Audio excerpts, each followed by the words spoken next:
She has been covering bruises for 3 years. Foundation. Concealer. A smile that never quite reaches her eyes.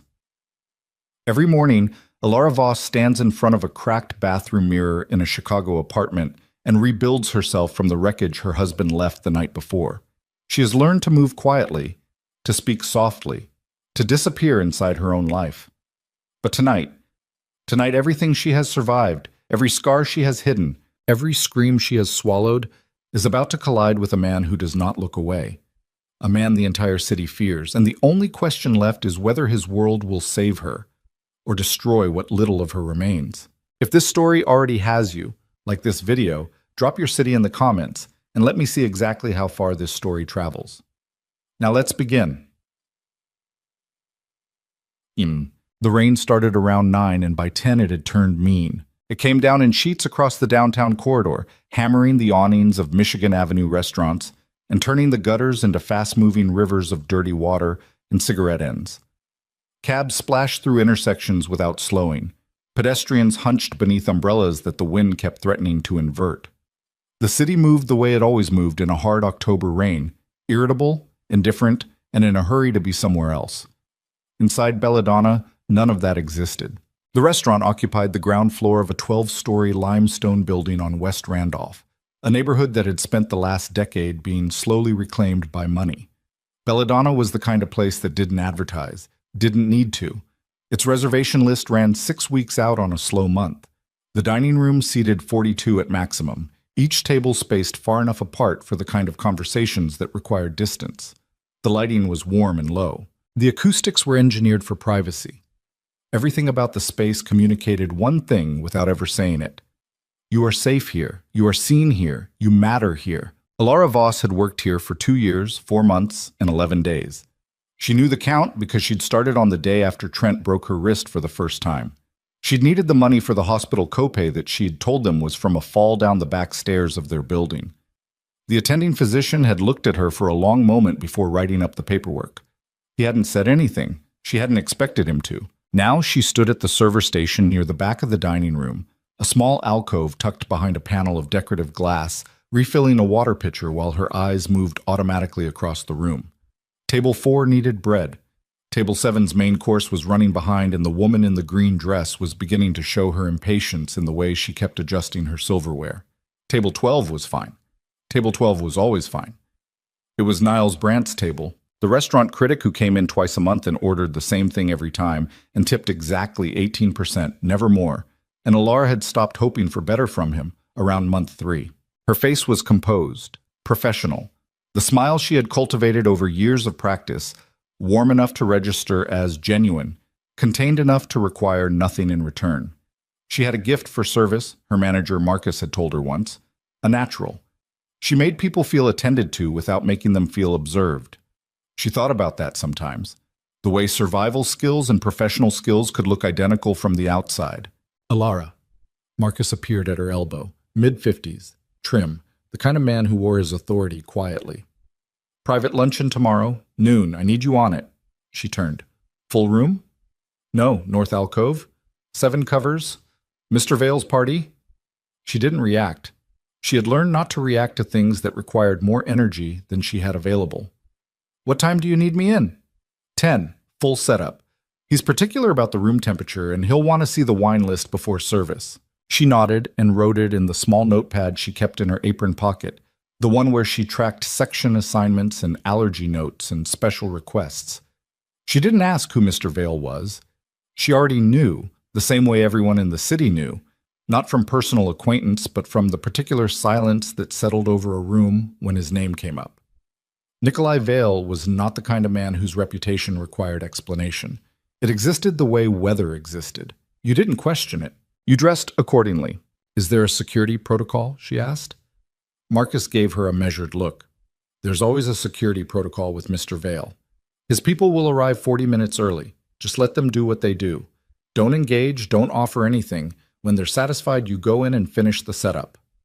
Understood. And Alara. He paused. Full presentation tomorrow. Hair, everything. She understood what he meant without needing it spelled out further. She nodded once and turned back to the water pitcher and the room and the 31 minutes left in her shift. Outside, the rain continued. She took the bus home because the tip share that night had been underwhelming and the cab fare would have meant skipping lunch tomorrow. The 22 ran north along Clark, and she sat near the back, her server's apron balled up in her bag, her coat pulled tight. The bus was half empty at this hour. A few night shift workers, a teenager with earbuds bleeding thin music into the quiet, an older man asleep against the window with his chin on his chest. Alara sat with her hands folded in her lap and her eyes on the street outside and tried to assess the night ahead the way she always assessed it, the way you'd check the weather before walking out into it. Trent's pattern was inconsistent, which was the worst kind of pattern. When he drank heavily and lost at cards, the night was likely to be bad. When he drank heavily and won, the night was unpredictable, which was sometimes worse. When he didn't drink at all, he was cold and precise, and that had its own particular danger that she had learned to navigate over the years. The emotional violence on those sober nights was surgical. He knew exactly where to cut. She reached the stop on Devon and walked the 4 blocks to their building with her keys already out, her pace steady, her face neutral. Old habit. She had stopped walking like a person who thought about where she was going and learned instead to walk like a person moving through a space they already knew was hostile. Head slightly down, peripheral vision wide, steps quiet. The lobby of the building smelled of damp carpet and old cooking. She took the stairs instead of the elevator. The elevator was a metal box with no exit options, and Trent had used that fact once before. She unlocked the apartment door and stepped into darkness. The living room was empty. The television was off. She could see the kitchen light on through the half-open doorway, and she moved toward it carefully, registering the absence of music, the absence of the particular smell of whiskey that clung to the air after a night of serious drinking. Trent was sitting at the kitchen table with a glass of water. That was bad. He was 41 years old, lean and angular, with a face that had been handsome once and was now something harder. His hair was dark, going gray at the temples, and he hadn't shaved in 3 days. He was looking at his phone and he didn't look up when she came in. She put her bag down by the counter. "Hey, you're late," he said without looking up. She checked the clock on the microwave. 11:42. Her shift had ended at 11:15. Bus ride was 22 minutes. Walk was 8. She was on time. She was always on time. "Closeout ran long," she said, keeping her voice even. He set the phone down on the table. He looked at her. She recognized this particular version of his attention. Flat. Measuring. The kind of look that wasn't looking at her so much as cataloging her for later use. "Marcus keep you?" he asked. "I told you. Close out. You smell like their wine." She didn't. She had been behind the bar once all night for 40 seconds, and she hadn't been drinking. She knew better than to argue this. "I'm going to shower," she said. "Sit down." The kitchen was 12 feet by 9 feet. She knew these dimensions the way she knew the dimensions of every room in this apartment, not because she'd measured them, but because she'd calculated them in the dark, in the way a person calculates the boundaries of a space they might need to escape. The table sat in the middle. Trent was at the far end. The door was behind her. She sat down. He looked at her for a long time without saying anything. Outside, a car moved through the rain. A dog barked somewhere below. "Someone called the bar tonight," he said. "Looking for you." "Who?" "Didn't say." She kept her face still. "That's strange. I don't know who would—" "Don't." His voice was quiet. That was always the warning, not loud. Quiet. The way a room gets quiet right before something structural gives way. "Don't do that thing where you answer before you know what I'm actually asking." She waited. "A man," he said. "Not your coworker Marcus, not anyone from the bar. Someone who asked specifically for Alara Voss and not Alara Holloway." He paused. "Interesting, right? I haven't gone by Voss in 3 years. I don't know why anyone would—" "Stop." She stopped. The silence stretched. Trent picked up his water glass and set it down again without drinking from it. This was choreography she knew, the performance of restraint. He did it to let her understand how much he was choosing not to do. "I'm going to need you to be honest with me," he said, "about where you've been going, about who you've been talking to. Trent, I work. I come home. That's—" He moved fast. He always moved fast. It was the thing that had surprised her most the first time, how fast a man that size could move across a kitchen. The chair scraped back and he was standing, and she was already pulling away before he reached her. But there was nowhere to go in 9 feet of kitchen, and his hand caught her arm above the elbow, and his grip was very precise. 2 fingers and a thumb pressing in along the bone where it would leave the least visible mark. "I'm asking you a question," he said. His voice was still quiet. "No one called me," she said. "I don't know who that was. I don't know anyone who would—" He released her arm, stepped back. The distance he put between them was calculated, and she understood it was calculated. It was meant to make her feel the precariousness of the distance, the ease with which it could be closed again. "Clean yourself up," he said. "You look like you've been crying." She wasn't crying. She hadn't been crying. She stood up from the table and walked to the bathroom and turned the lock as quietly as she could, because the locking of the lock was always a separate provocation, and she had learned to make that sound disappear if she could. In the mirror, she assessed the damage the way she assessed everything now. Clinically, practically, looking for what needed to be addressed before tomorrow. The arm would bruise. Foundation could handle that. Her eyes were dry, but there was a look behind them. A particular look she'd started noticing in the last few months. Something that sat behind the professional composure and the survivor's stillness and the learned invisibility. It was the look of someone who had started to run out of places to hide inside themselves. She turned on the shower and sat on the edge of the tub and put her hands over her face and gave herself 3 minutes. Not to cry. She wasn't crying, just to breathe, to let the steam rise and the sound of the water cover everything else. 3 minutes. Then she'd get up. She always got up. The north alcove at Belladonna was a room within a room, accessible through a heavy wooden door off the main corridor designed for the kind of events where the host wanted complete separation from the rest of the dining experience.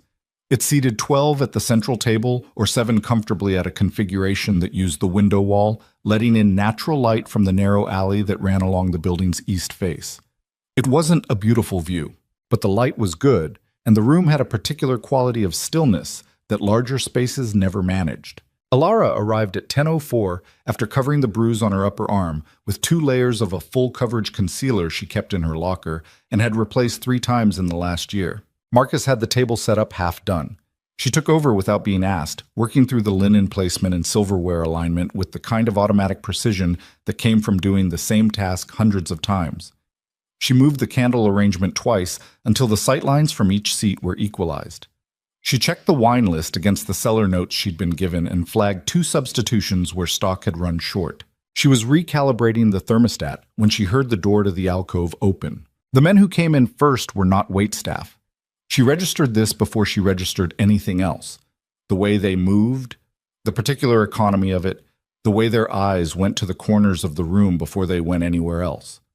2 of them, both in dark clothing, one with an earpiece. They weren't threatening toward her, they simply proceeded through the space with a thoroughness that made her step back and stand still near the window. One of them checked the restroom attached to the alcove. The other opened the service door and looked into the kitchen corridor for 30 seconds and then closed it. They communicated with each other in a way that was almost entirely nonverbal. Small nods, a glance, a fractional tilt of the chin, and then the one with the earpiece looked at her. "You're the server for this event?" "Yes," she said. "You'll stay in the room during service. If you need to go to the kitchen, you announce it. You don't leave through any exit other than the main corridor door. Understood?" "Understood." He nodded once. They both stepped out into the corridor and she heard the low murmur of voices, and then the door opened again and the luncheon party came in. 5 men ahead of him, all in suits. The kind of suits that communicated not fashion, but authority. Well-made, unshowy, chosen for durability of impression rather than effect. They settled into their seats with the ease of men who spent most of their professional lives in rooms like this one, negotiating things in carefully modulated voices over expensive food. Nikolai Vale came last. She had a picture of him in her head from the city's collective consciousness, the way a person has a picture of a landmark they've never visited. She knew he was in his mid-40s, that he was Russian-born, that his organization had been the subject of 3 federal investigations in the last decade, and that none of them had produced an indictment. She knew his name appeared in the Tribune occasionally, usually in contexts that required careful phrasing. She did not know what he looked like. He was taller than she'd expected. That was the first thing. Not imposingly tall, but tall enough that the room adjusted slightly to account for him. He wore a dark gray suit, no tie, a white shirt with the collar open one button. His hair was dark, cut close, with gray beginning at the temples. His face was not the face of a man who smiled much. Not because it was a hard face, but because it was a watchful face. The kind of face that had decided long ago that observation was more valuable than performance. He moved to the head of the table without consulting anyone and sat down with the ease of a man in his own living room. Alara moved into service. She poured water. She described the day's menu with the smooth professionalism Marcus expected. She brought the bread service. She took the wine order from one of the other men, who seemed to function as a logistics handler for the group. She did not make unnecessary eye contact. She kept her movements efficient and unhurried. She disappeared the way she'd learned to disappear, not by being absent, but by being so present and unobtrusive at the same time that the attention slid off her. The conversation at the table was not about anything she recognized or cared about understanding. Numbers, mostly. Names of companies she didn't know. References to meetings in other cities. The language of business conducted in the middle register. Not quite coded, but not quite plain either. She was taking the soup course away from the end of the table when Nikolai Vale spoke to her for the first time. "Miss," she stopped, turned. He was looking at her with a directness she wasn't prepared for. Not aggressive, not the way Trent looked at her. The cataloging look, the measuring look, this was something else. This was the look of a man who had seen something and was deciding what to do about it. "The bread," he said. "Could we have more?" "Of course." Her voice was steady. She had a very good voice for steadiness. She went to the kitchen and collected the bread service and came back and set it on the table and began to move away. And he said quietly, without raising his voice, not as a performance for the room, just as a direct thing between two people. "Who did this to you?" She stopped moving. The table had gone slightly quiet. Not completely. The other men continued their low exchange at the far end, but the immediate air around them had changed. She turned slowly. He was looking at her arm. Her left arm, where the sleeve of her shirt had shifted slightly during the bread service, and the edge of the foundation-covered bruise had become visible. Just the edge, just enough. She pulled her sleeve down. Her hands were very steady. She was proud of them for being steady. "I'm sorry?" she said. He looked at her. Not at the arm. At her. "I asked you a question," he said quietly. "I don't know what you mean," she said. He held her gaze for 3 more seconds. Then he looked down at the bread and broke a piece of it and said nothing further. She went back to the service station and stood there for a moment with her back to the room and breathed carefully, the way she breathed when she needed to hold herself together in a confined space. Slow in, slow out. She turned around. He was still looking at the bread. His face was composed and unreadable. But one of his men, the one who'd been sitting closest to him, a compact, hard-looking man with a broad face and a stillness about him that reminded her of weight at the bottom of deep water, was watching her with the specific attention of someone who had just received instructions. She didn't know that yet. She would understand it later. For now, she finished the service. She cleared the courses. She kept her sleeve pulled down and her face composed, and she got through the 2 hours without breaking anything or saying anything wrong or letting the shake she could feel building behind her sternum work its way up to somewhere visible. When the party left, she stood in the north alcove alone and collected the linen for the laundry service and wiped down the table and reset the silverware for the evening covers. Her hands shook, finally, in the empty room where no one could see them. She didn't tell Marcus. There was nothing to tell, she told herself. A guest had noticed something. She had deflected. It was over. She worked the dinner service. She went home on the bus. She found Trent asleep on the couch with the television on, a half-empty bottle of something amber on the coffee table, and she moved through the apartment with the particular silent expertise of someone who has learned to coexist with a sleeping predator. She lay in bed in the dark and stared at the ceiling. She thought about the question, who did this to you? She had been asked variations of this question before. A physician once who hadn't followed through. A neighbor the first year who'd moved out 3 months later. A coworker at her previous job. A woman named Dana who'd pushed carefully for about 2 weeks before Trent had called the restaurant and said things that had made Dana go very quiet and stop pushing. People asked. People didn't stay. She understood why they didn't stay. The calculus of involvement in someone else's situation was complicated, and most people didn't have the bandwidth for it. They had their own lives to maintain, their own troubles to manage. She didn't blame them. She had stopped blaming anyone for anything a long time ago because blame required the belief that things could have gone differently, and she wasn't sure she still had that. She turned onto her side. The rain had stopped. Through the window, the sky was the particular yellow-gray of a city night, never fully dark. She closed her eyes. In the morning, she thought. In the morning, she'd do the math on the month's expenses again and figure out where the medical copay could come from if she needed it. In the morning, she'd cover the bruise and put on the smile and go back to the restaurant and serve people food and wine and the comfortable experience of a world that worked smoothly, and she would do it well, and she would be fine. She was always fine. She was so tired of being fine. 3 days later, Marcus called her into his small office off the kitchen corridor and closed the door and stood behind his desk with his hands folded in front of him and the expression of a man delivering information he hasn't fully processed yet himself. "Mr. Vale has requested you specifically for his standing Thursday reservation," he said. She said nothing. "He's a weekly guest, takes the corner table in the main room, usually 3 to 4 covers. He asked for you by name." "By name? By name." She sat down in the chair across from his desk without being invited to. Marcus watched her do it and didn't comment. "I don't know why," she said. "He didn't give a reason. He doesn't typically explain his preferences." "Marcus," she looked at him, "do you know who he is?" "I know exactly who he is," he said without inflection. "I also know that he's been a guest of this restaurant for 11 years and has never given us a single problem and has referred more covers to this room than any other single source in our history." He paused. "And I know that when Nikolai Vale makes a request, it's better for everyone if the request is honored." She understood what he was not saying. She understood it completely. "All right," she said. "Elara." He hesitated.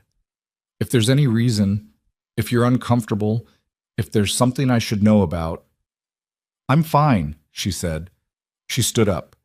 She went back to her section and picked up the check presenter from table 9 and did the math on the gratuity and entered it into the system and moved on to the next thing. Chad.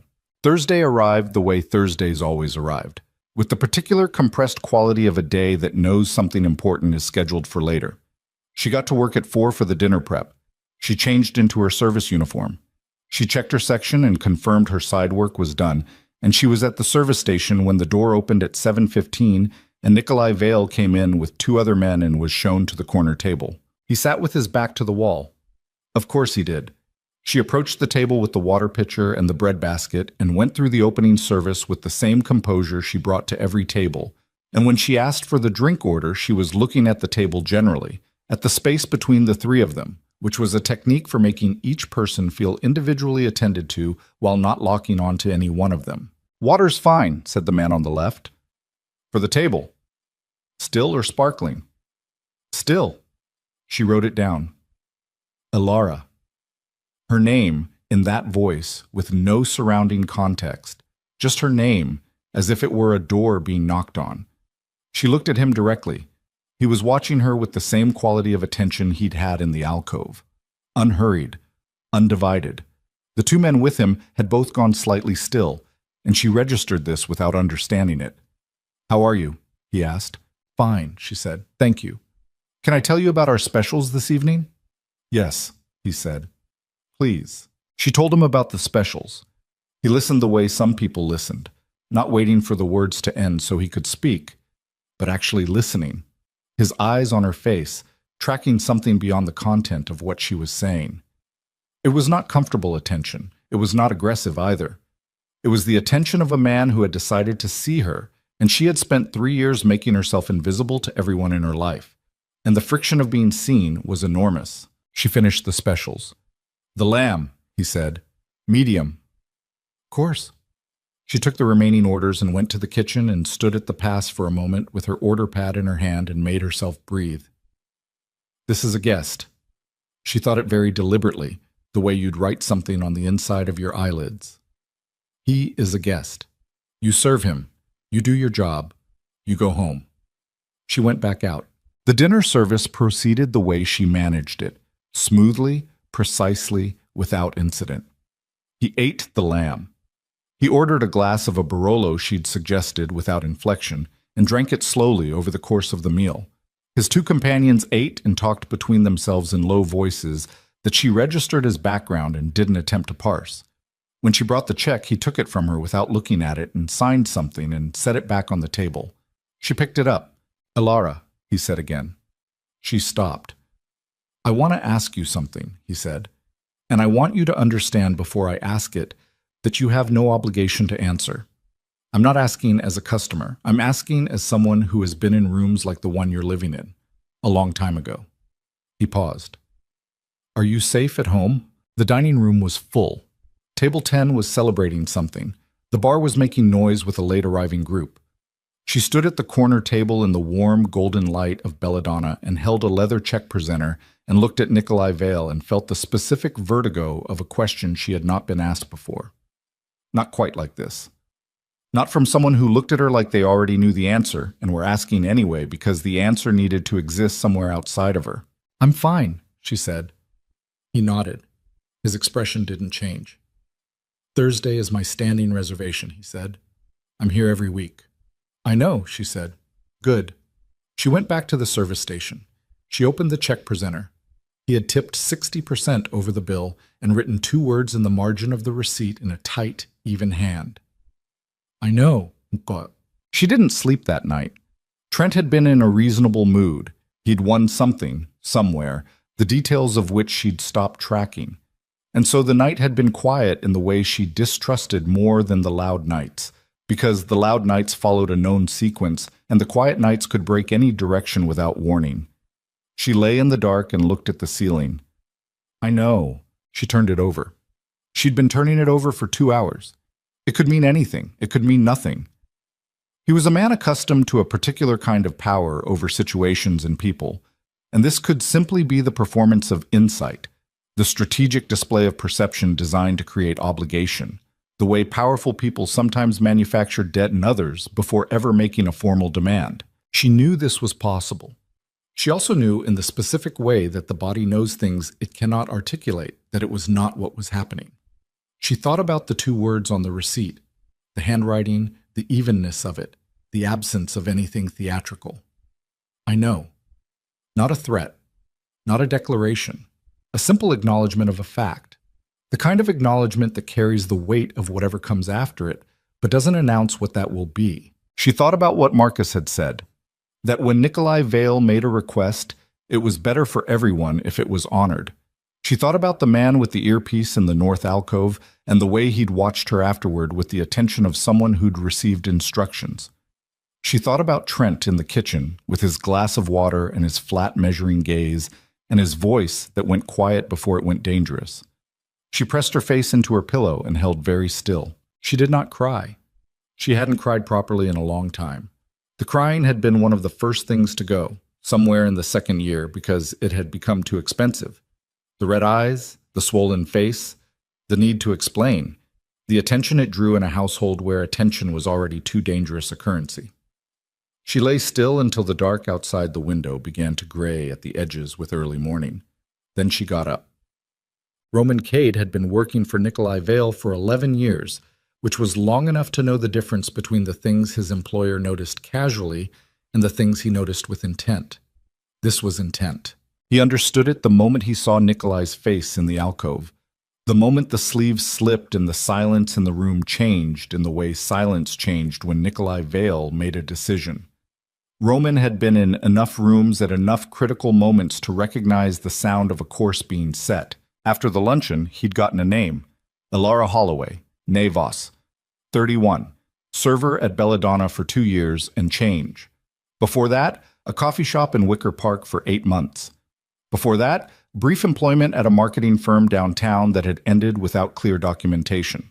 Before that, she'd been a graphic design student at DePaul, dropped out in her junior year. The husband, Trent Holloway, 41, freelance contractor of some kind. The work history was sparse and inconsistently documented. No criminal record, which told Roman nothing. The men who ran tight domestic operations were frequently the men who never showed up in official records. They knew where the lines were. They stayed just inside them. That was the whole architecture of it. Roman ran the full workup the way he'd been trained. Digital trail, financial footprint, physical address, neighborhood pattern. He brought what he had to Nikolai on Wednesday evening, 12 pages in a manila envelope, and sat across from him in the study of the townhouse on Dearborn while Nikolai read through it without speaking. When he finished, he set it on the desk. Her medical records? He asked. What I could access without triggering anything. Roman kept his voice level. 3 ER visits in 2 years. 1 documented as a fall. 1 as a kitchen accident. 1 she paid cash and signed in under a different name.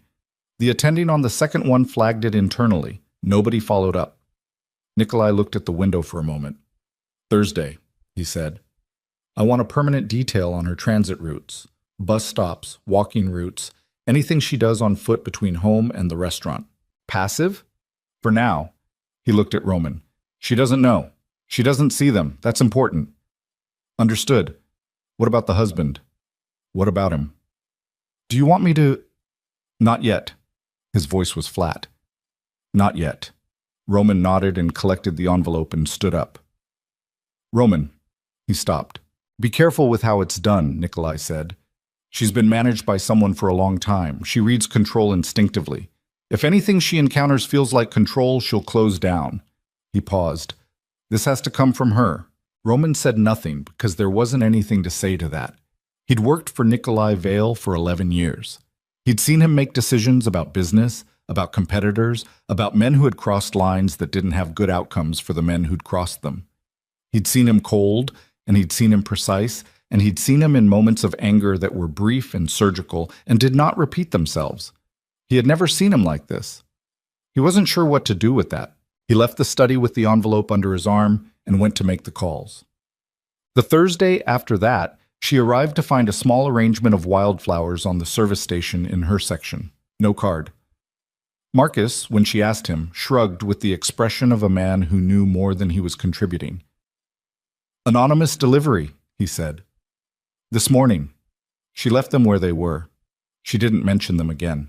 When Nikolai arrived that evening, she took his order and managed his table and brought his food and refilled his water, and he said nothing unusual, and she said nothing unusual, and at the end of the evening she collected the check, and it was the same as it always was now, generous, unremarkable, and inside the fold of the receipt a sentence in his tight, even handwriting. You're being watched, not by me. Tell me if you need it to stop. She stood at the service station with the receipt in her hand and read it 3 times. Then she folded it and put it in her apron pocket and finished closing her section and walked out of Belladonna into the October night and stood on the sidewalk in the cold air and looked at the street. A town car was parked 20 yards down, engine idling. She walked to the bus stop and stood there. The town car didn't move. She took the bus north. When she got off at her stop, there was another car, or the same car, she couldn't tell, parked at the far end of the block. She walked the 4 blocks to her building and went upstairs and unlocked the apartment door. Trent wasn't home. She sat down at the kitchen table and put her hands flat on the surface and looked at them. Outside, in the street below, she heard a car engine idle briefly and then cut. She thought, this is what it would feel like if someone was actually paying attention. She thought, I don't know if that's better or worse. She thought, I don't know anything about this man except what the city says about him, and the city doesn't say kind things. She thought, he said it has to stop if I want it to. She thought about that for a long time. She did not go to the window. She did not look down at the street. She sat at the kitchen table and her hands were flat on the surface, and outside the city moved around her. Its particular noise, its particular cold, its particular refusal to stop for anyone. And she thought about a question she had not let herself ask in 3 years. What would it take to leave? Not the logistics. She'd run the logistics before, in the dark, in the bathroom, in the specific recursive loop of the impossible. Not the money or the documentation or the place to go, not the practical math of it. What would it take? The deeper thing. The thing that lived below the logistics, below the fear of his retaliation, which was real, below the exhaustion, which was real, below the accumulated weight of everything she'd normalized and accepted and built a functional life around. What would it actually take? She was still sitting there when she heard his key in the lock. She put her hands in her lap. She arranged her face. She became again the woman she'd learned to be. Unremarkable, composed, offering nothing that could be used. Trent came through the door and didn't look at her on his way to the kitchen, and she exhaled slowly through her nose and went to check what was in the refrigerator for tomorrow's breakfast because the refrigerator held half a block of cheddar, 2 eggs, a container of leftover rice that had been there since Tuesday, and a bottle of hot sauce with the cap crusted shut. Alara stood in front of the open door and looked at these things and felt the cold air on her face and heard Trent moving in the living room behind her. The particular sound of him, the weight of his footsteps, the way he dropped into the couch with a sound like something collapsing under its own load. And she calculated tomorrow's breakfast the way she calculated everything in this apartment, quietly, efficiently, without drawing attention to the process. She closed the refrigerator. "There's rice," she said without turning around. "Not hungry," Trent said. She nodded at the wall. She went to the bedroom and changed out of her work clothes and hung them over the back of the chair because the dry cleaning money had to last the week. And she got into bed and lay on her back and stared at the ceiling and listened to the television. Come on in the living room and the particular channel he defaulted to when he came home this kind of quiet. The sports recap channel. The one that ran the same half hour of highlights on a loop after midnight. She lay there for a long time. She thought about the receipt in her apron pocket, which she'd transferred to the inside pocket of her coat before she'd changed. She thought about the sentence written in that tight, even handwriting. She thought about the car idling at the end of the block. "You're being watched, not by me. Tell me if you need it to stop." The distinction mattered to him. She turned that over. He'd drawn the line explicitly. His surveillance, his people, but positioned outside his direct attention. As if the distance were a form of respect. As if he understood that the experience of being watched was itself a violation, and he was acknowledging that before she had a chance to feel it. She didn't know what to do with a man who thought that carefully about her experience. She fell asleep sometime after 2 and dreamed about nothing she could name. She found the car again Friday morning. She wasn't looking for it.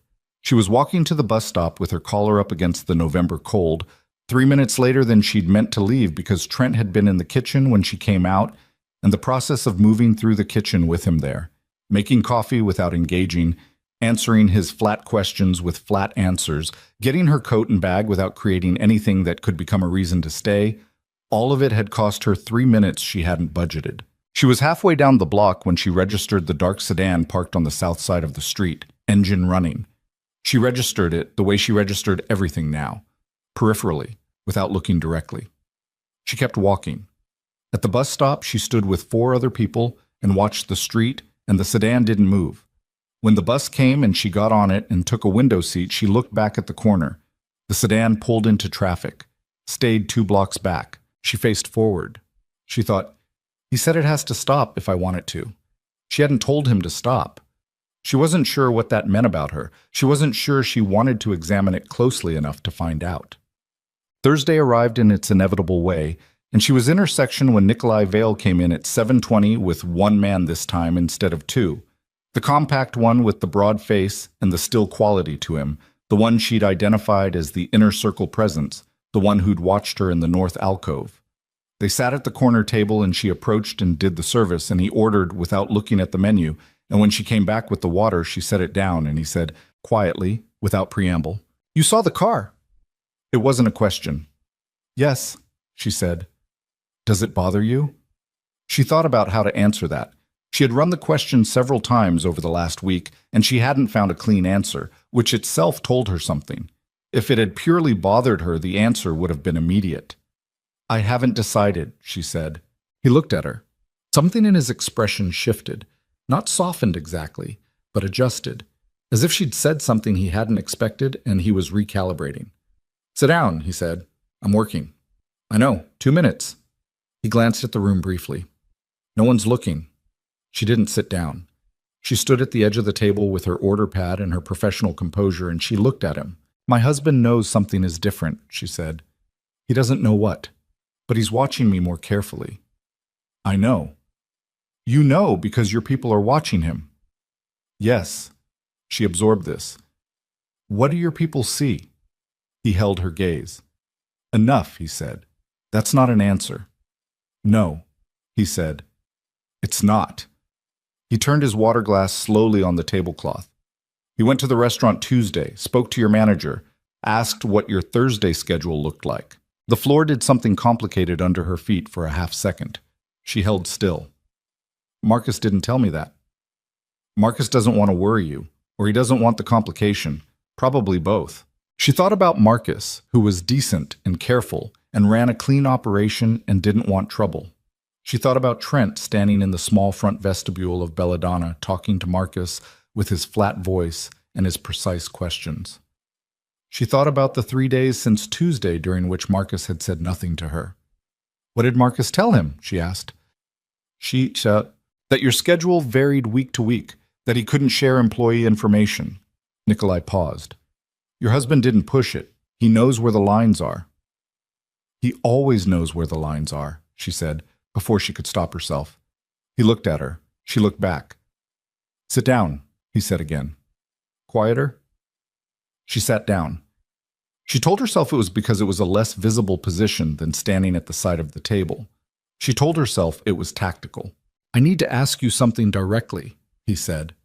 And I need you to answer me directly, not the way you answer questions when you're managing someone. I don't. You do. You're very good at it. He said it without judgment. I need you to put that down for 2 minutes. She looked at him. He waited. All right, she said. Is there anywhere you can go? Family? A friend? Someone he doesn't know about or can't reach? She thought about her mother, who lived in Phoenix and had her own complications, and had called twice in the last year, and both times Alara had kept the calls short and neutral because Trent monitored the phone bill. She thought about Dana, the co-worker from the old job, who had gone quiet after Trent's call and whom she hadn't spoken to in 18 months. She thought about the architecture of a life systematically reduced to its minimum viable components. No, she said. He nodded, like he'd expected it. There are options, he said. I want you to know that, when you're ready for them. What kind of options? The kind that require you to make a decision first. He paused. I'm not going to make it for you. That's not what this is. She studied his face, the watchful quality, the specific patience of it, which wasn't the patience of someone waiting for something they wanted, but the patience of someone who understood that certain things couldn't be rushed without being broken. Why? She asked. Why what? Why does this concern you? Why any of this? She kept her voice flat, not hostile, just direct. You don't know me. I'm a woman who serves you food on Thursdays. You could have 100 servers at 100 restaurants. Why? She stopped. What's the actual interest here? He was quiet for a moment. I had a mother, he said, who spent 12 years in a situation that looked like yours, who died before she found a way out. He said it the way you'd state a fact about weather or geography, not without feeling, but with the feeling already integrated, already carried for so long that the words had lost their raw edges. That's not the whole answer, but it's the honest one. She sat with that. I'm sorry, she said. She meant it. Don't be. He picked up his water glass. Be practical instead. That's more useful. She almost laughed. She didn't. But something in her chest did a small, strange thing, some tension releasing fractionally in a place she hadn't known she was holding it. She stood up. She straightened her apron. She was a server at a restaurant, and she had a section to manage. I'll get your order in, she said. Alara. She looked at him. Think about the options, he said. That's all. Just think. Passase. She thought. She thought about it on the bus and in the apartment and in the bathroom in the mornings with the water running. And she thought about it during service when her hands were moving automatically and her mind had space to run. She thought about it with the focused, recursive intensity of someone who has been turning a locked door over in their mind for years and has suddenly found a different way to look at the door itself rather than just the lock. She had run the leaving math before. She knew its components. She knew what she'd need. Financial reserves, documentation, a place Trent couldn't find, a strategy for the period immediately after when his response would be at its most dangerous. She knew all of this. She'd known it for 2 years. The knowing hadn't been the problem.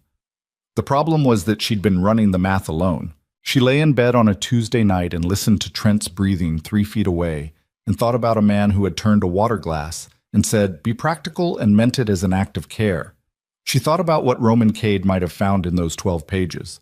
She thought about the car at the end of the block, quiet, consistent, not demanding anything. She thought about calling. She had his number.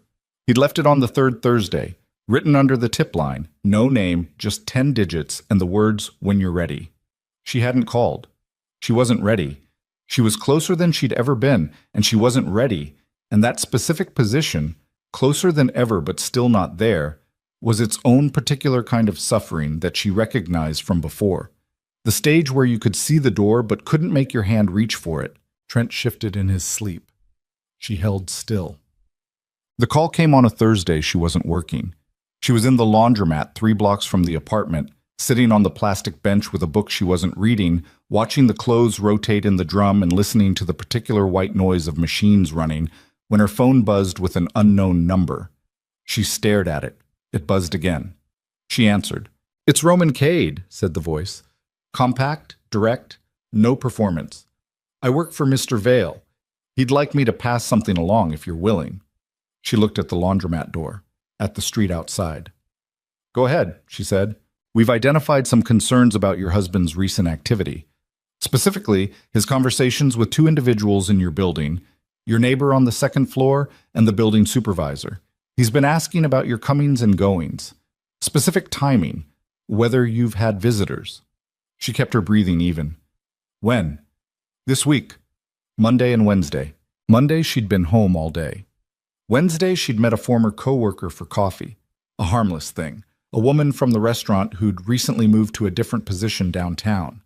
They'd met at a place on Randolph and talked for 40 minutes, and she'd been back before 4. She hadn't told Trent because she hadn't thought she'd needed to. She was recalculating that assessment now. "He doesn't know about the coffee," she said. "Not yet." Roman's voice was careful. "We don't think he's confirmed anything, but he's building a pattern, looking for inconsistencies." She knew what that meant. She knew exactly what that meant in the specific language of a household like hers. When Trent started building patterns, it meant he was preparing a case, a justification. She'd seen it before.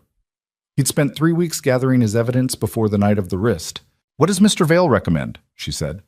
The formality of it felt absurd and right at the same time. "He wants to offer you a meeting, tomorrow, somewhere outside your normal routes. He'll send a car. You decide if you want it." "If I get in a car, no one knows except the 3 of us," Roman said. "The driver is one of mine. It won't connect to the restaurant or to anything your husband could trace." A pause. "You have his number. If you want to tell him directly that you're not interested, you can do that." She watched the laundry rotate. "What time?" she said. The car arrived at the corner of Clark and Belden at 10 the next morning, which was the intersection she'd specified when she'd texted the address from a coffee shop Wi-Fi on a phone she'd borrowed from the barista by saying her battery was dead. She'd walked to the coffee shop from a different bus stop than she normally used. She'd told Trent she was going to the pharmacy for the migraine medication she did actually need. The car was not the dark sedan. It was a gray SUV with tinted windows and a driver who didn't introduce himself and didn't speak. She got in the back and the car moved, and she sat with her hands in her lap and watched the city pass outside the window. They drove for 20 minutes, north and then west, into a neighborhood she didn't know well. Tree-lined streets, older buildings, the quiet of a residential pocket that hadn't been discovered yet by the money moving through the city. The car stopped in front of a narrow building, 3 stories, unmarked. Roman Cade met her at the door. He was shorter than she'd registered in the restaurant, or maybe just differently sized outside of the context of a room built around someone else. He held the door and she went in. The interior was plain, a living space that functioned more like a waiting space, clean, functional, no personal objects, the kind of space maintained for use rather than habitation. There was a table and chairs in what would have been the dining room. Nikolai Vale was already seated. He stood when she came in, which she hadn't expected, and she filed it away in the part of her brain that tracked unexpected information. "Thank you for coming," he said. "I almost didn't," she said. "I know." He gestured to the chair across from his. "Coffee?" "No." She sat down. She put her bag on the table in front of her, which she recognized as a territorial gesture, a boundary-marking thing she did sometimes without planning to. She left it there. He sat back down. Roman positioned himself near the door in a way that was present but not hovering, and she'd begun to understand that this was his specific skill, being in a room without pressing into it. "I'm going to tell you what we know," Nikolai said, "and then I'm going to tell you what's available to you, and then you decide. All of it. No pressure, no obligation, no timeline except the one your situation creates." He looked at her directly. "Does that work? Tell me what you know," she said. He told her. It took 14 minutes. He was precise and ordered, and he didn't editorialize, and he didn't offer sympathy while he spoke, which she was grateful for because sympathy during the delivery of hard information had a particular quality of drowning that she couldn't manage right now. He laid it out the way you'd lay out a map. Here's the territory, here are its features, here is where you are. Trent's conversations with the neighbors, the pattern of questioning, a phone call he'd made Tuesday evening to an unknown number in a suburb she'd never heard him mention, a transaction on their joint account, which she'd stopped touching 2 years ago when she'd opened the separate account she kept at a different bank, small deposits from tip shares she reported as slightly lower than they were, that suggested he'd paid someone for something, the nature of which Roman was still working to identify, the separate account. Roman knew about it. He told her this without inflection, without judgment, and she registered it as information, not as exposure. "How?" she said. "Background financial trace. It's standard." He met her eyes. "It's yours. I'm not going to tell you what to do with it. I'm telling you I know about it, so we're not working from incomplete information." She absorbed this. "There's enough in it," Nikolai said, carefully, "combined with what we can provide, to cover the initial period. A lease. First and last. Basics. Long enough for you to stabilize." She looked at him. "What's the cost?" she said. "Nothing. That's not how things work. It is how this works." His voice was level, not defensive, not the over-insistence of someone covering a lie, just flat and direct. "I'm not buying anything from you, Alara. I'm not creating a debt. I'm offering a resource." He paused. "What you do after is yours." She sat with that for a long time, long enough that the sounds of the street outside, a truck passing, someone's car stereo briefly audible, came and went in the silence. "My husband called your restaurant," she said, "before any of this. He asked for me under my maiden name. Someone called the bar. I know, Roman found the number it came from. It was a cell phone registered to one of his acquaintances. He was testing to see if I'd told anyone about him. Yes? So he was already suspicious before any of this started.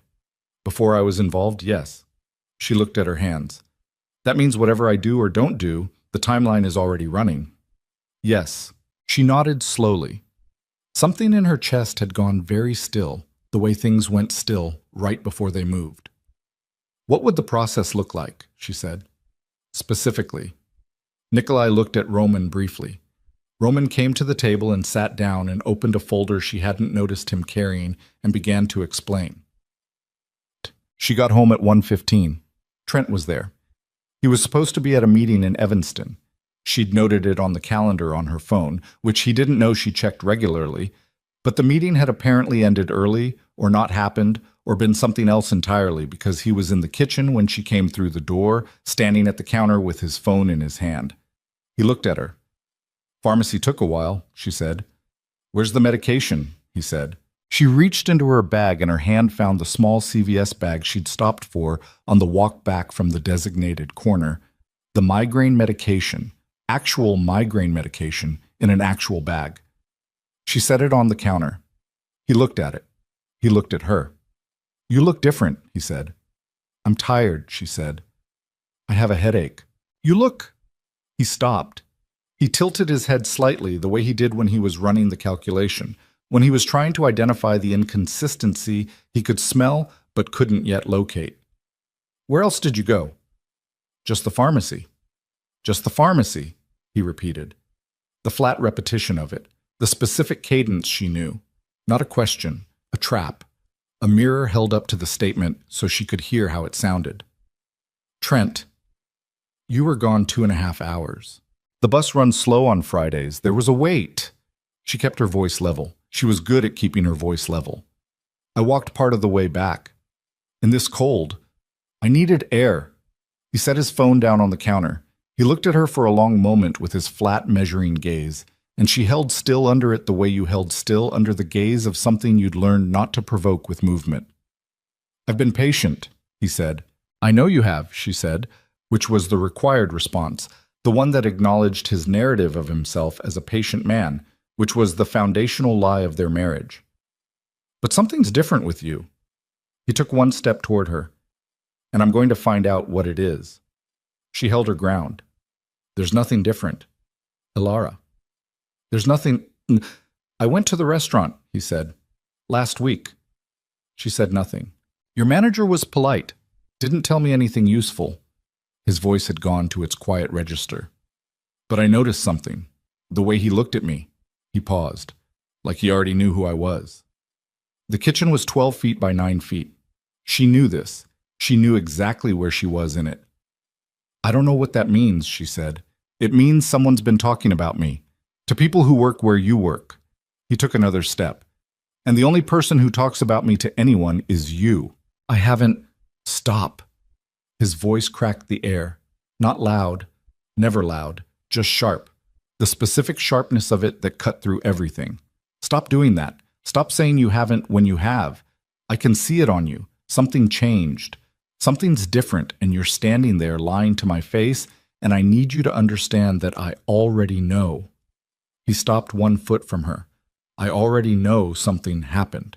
She looked at him. Her heart was very loud in her own chest. Her hands were still. Nothing happened, she said. He reached out and took her arm.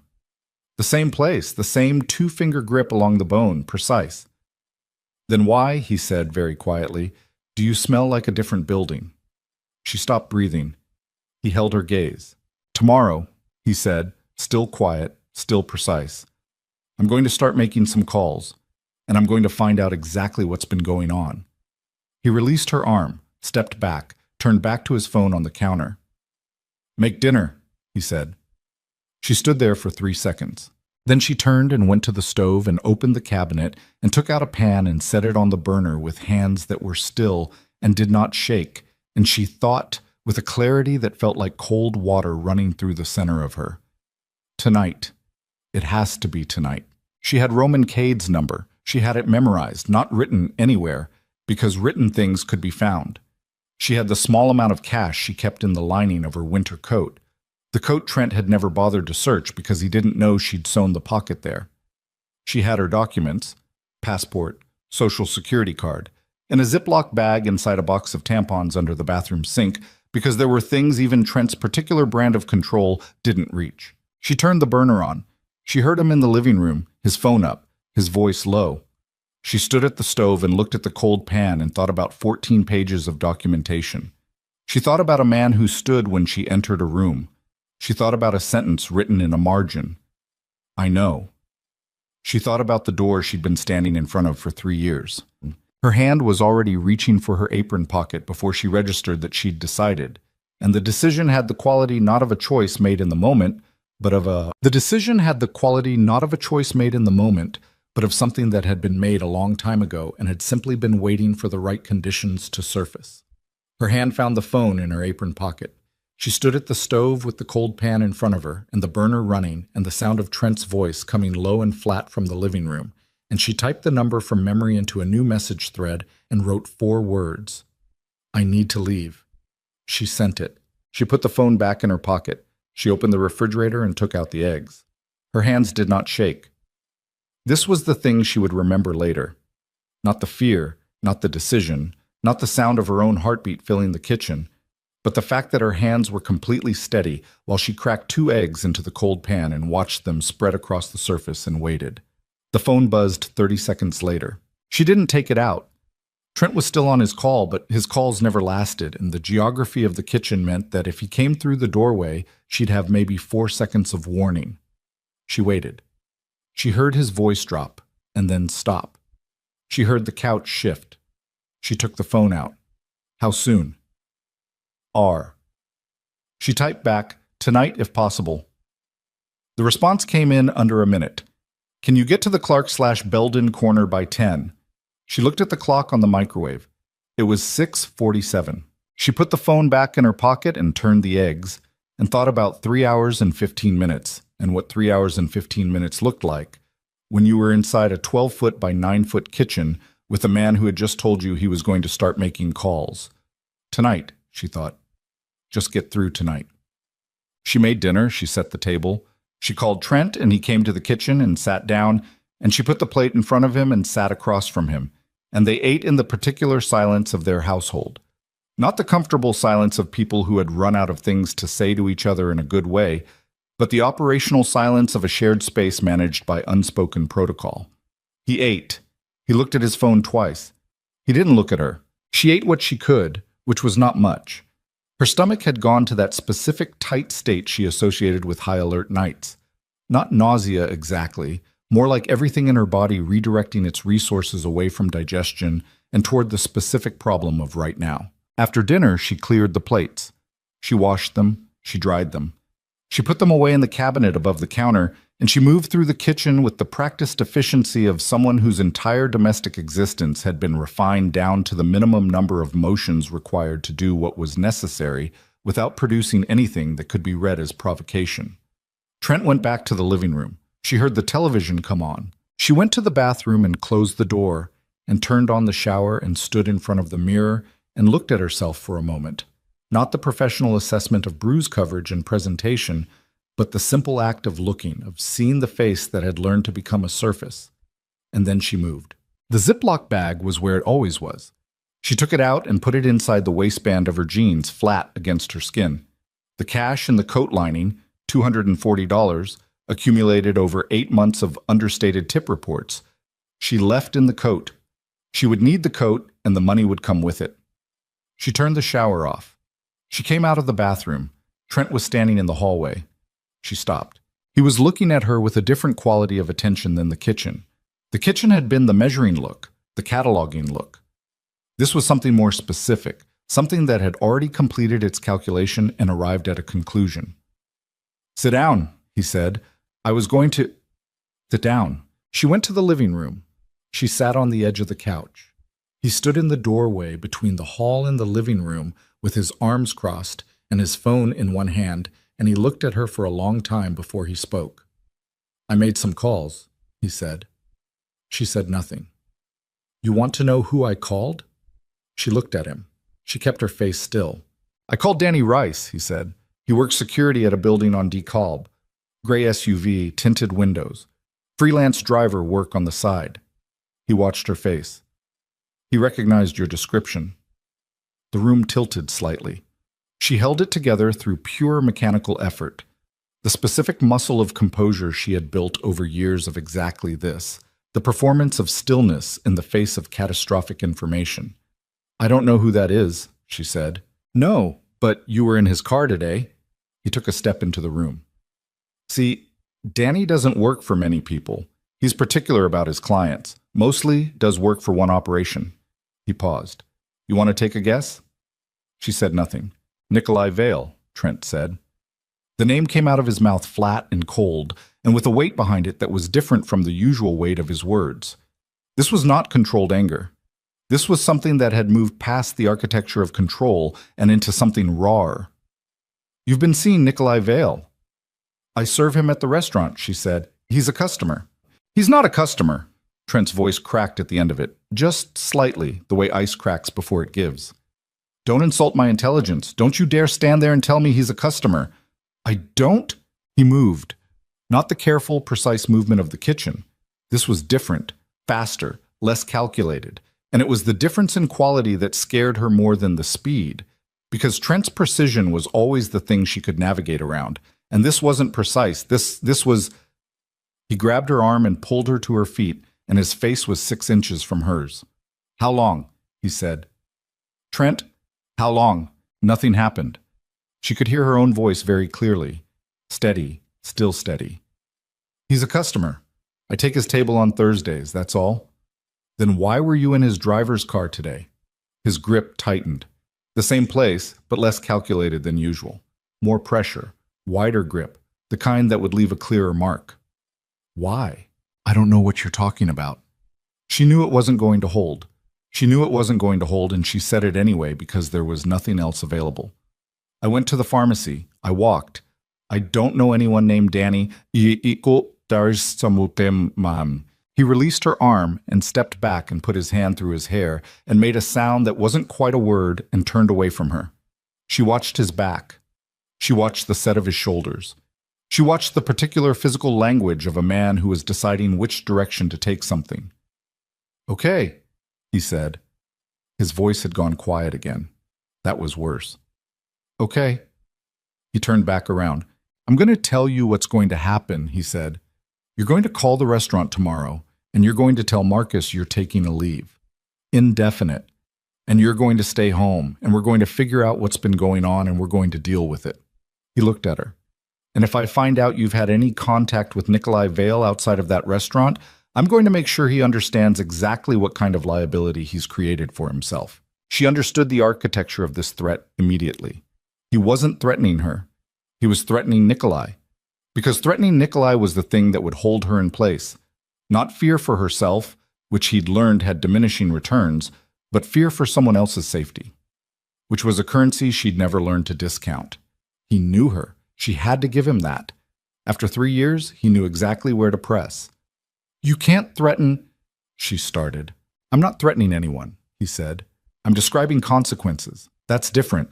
She stood in the living room of the apartment that was 12 feet by 9 feet in the kitchen and some larger configuration in the rest of it, but always smaller than it appeared from outside. And she looked at Trent Holloway, who knew where every single one of her load-bearing walls was. And she thought about the phone in her apron pocket in the kitchen. And she thought about 10 p.m. and Clark and Belden and Roman Cade's precise voice saying how soon. And she thought about 3 hours that had just become something else entirely. "All right," she said. He watched her. "All right," she said again. "I'll call Marcus tomorrow." He held her gaze for 5 more seconds. Then he nodded once, and the controlled quality came back into his posture like a tide returning, and he turned and went back toward the bedroom, and she stood in the living room alone. She waited until she heard the bedroom door close. Then she went to the kitchen and picked up her apron from the hook by the door and took the phone out of the pocket and typed, "Change of plans. He knows about the car. Don't come to the corner. I need another way." She waited. The response took 4 minutes. 4 minutes in which she stood in the kitchen in the dark with the phone in her hands and listened to the sounds of the apartment and calculated and recalculated. "Call me now." She turned on the sink full pressure and called. Roman answered on his first ring. "He knows about Danny Rice," she said very quietly, the water covering her voice. A brief silence. "How?" "I don't know. He said he made calls." "Danny Rice doesn't work for us directly. We used him twice, subcontracted. There's no direct line from him to Mr. Vale's." He stopped. Another silence, shorter this time. "Hold on." She held on. She stood at the sink with the water running and listened to the faint sound of Roman moving, a door closing somewhere, his voice low and rapid in what she couldn't make out. He came back on the line. "Ilara, I need you to listen carefully." "I'm listening." "Danny Rice made 3 calls tonight between 6 and 7, 2 to numbers we don't recognize, 1 to a number that traces to a man named Carl Myers. Myers does occasional work for your husband." The kitchen went very still around her. "Danny Rice works for my husband," she said. It wasn't a question. It had stopped being a question before she finished saying it. "We don't know the full picture yet, but it looks like Rice has been running both sides, hired to drive for us by a third party, who we now think was put in place specifically. He set it up," she said. The clarity of it was almost physical, like something cold and clear moving through her. "Trent set it up. He found out about the restaurant about Thursday. He didn't know enough yet, so he set up a way for me to think I had a way out, so he could follow where it led." Roman didn't answer immediately, which was its own answer. "The building on DeKalb," she said, "where Danny Rice works security. Trent Holloway has been using that building for meetings for 6 months, Roman said. "We knew about the building. We didn't connect Rice to it until tonight." She turned the water off. The silence in the kitchen was total. "So everything I told you today," she said, "the location, the timing, the corner. He likely has it." Roman's voice was careful, precise, not apologetic, There wasn't room for apology in the kind of conversation they were having. Yes. She put her hand flat on the counter. Everything she thought had been a door opening had been a room closing. The car, the meeting location, the address she'd given Roman, her decision, her fragile, decided thing, the hand finally reaching for the door.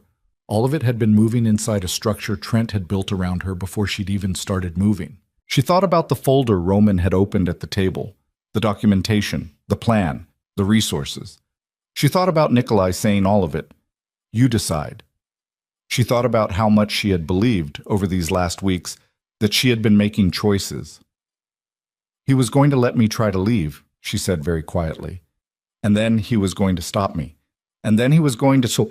She stopped. She understood what the phone call to the unknown Evanston number had been, what the transaction on the joint account had been paying for. What I'm going to make some calls had meant. Trent hadn't been gathering evidence of infidelity.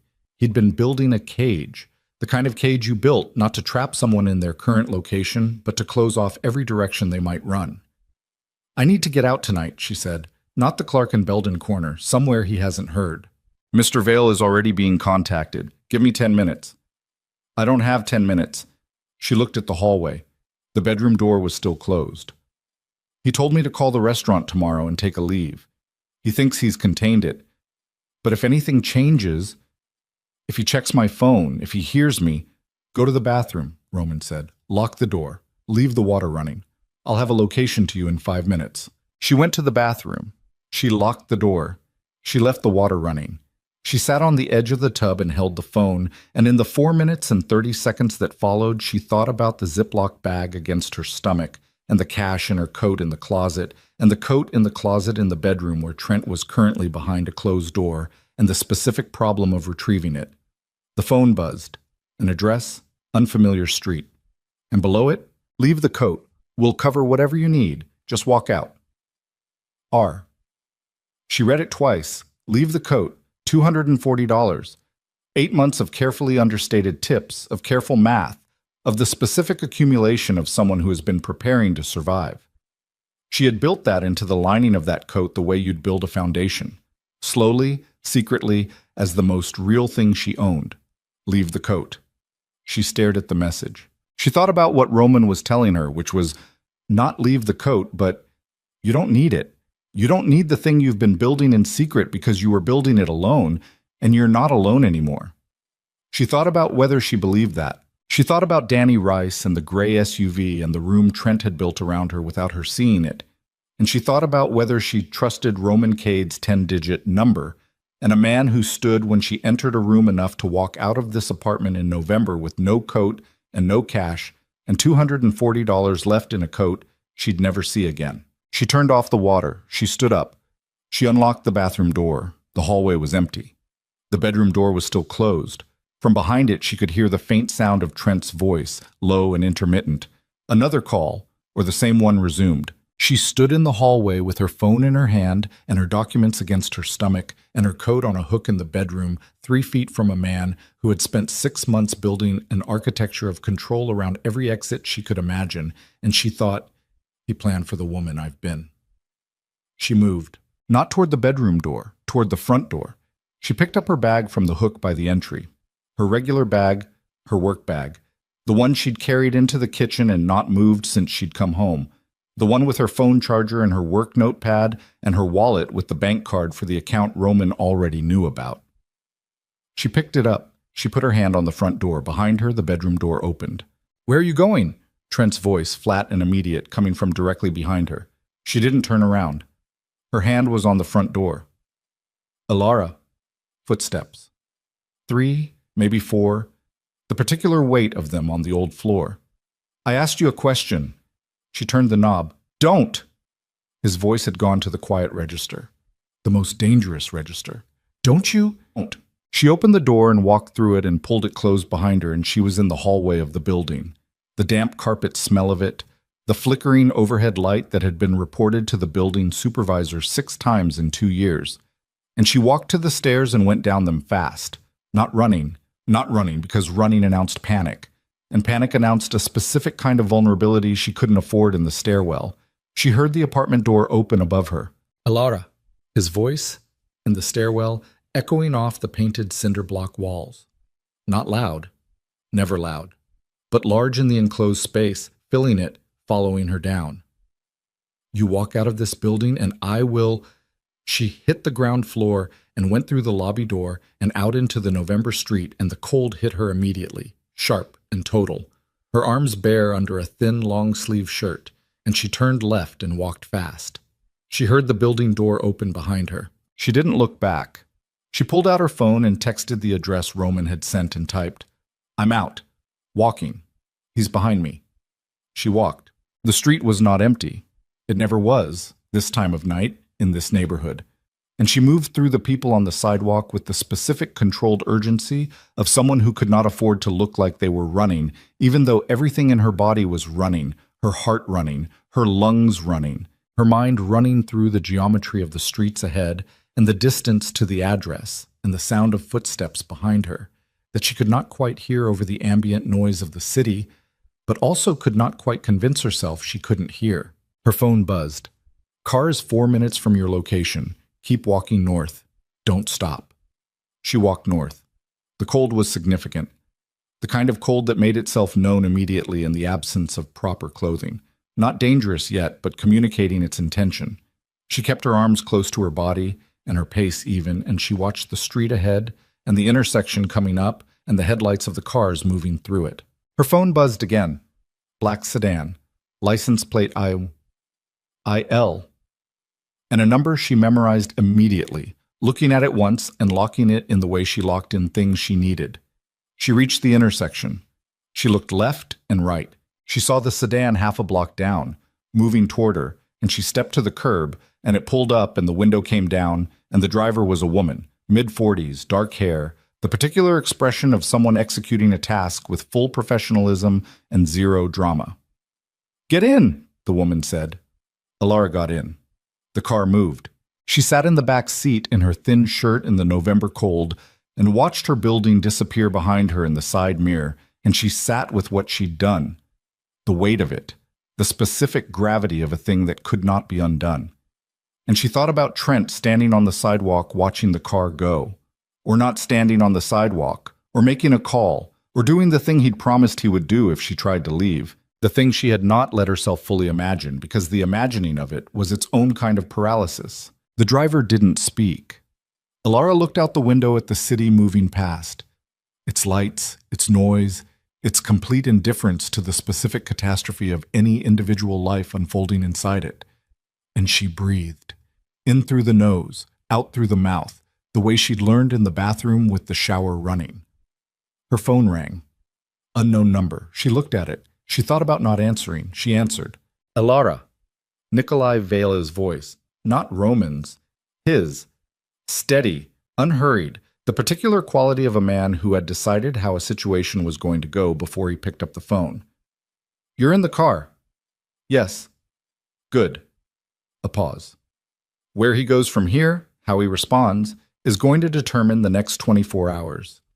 I need you to understand that we don't know yet which direction he takes this. "What directions are there?" she said. "He accepts it. Unlikely." A brief pause. "He escalates." She looked at the window. The city. "He has something," she said. "Something he was going to use. The calls, the account. He was building toward something." "I know what he was building toward." Nikolai's voice hadn't changed in quality, but something in it had tightened fractionally, the way a rope tightens. "That's what I need to talk to you about." Another pause.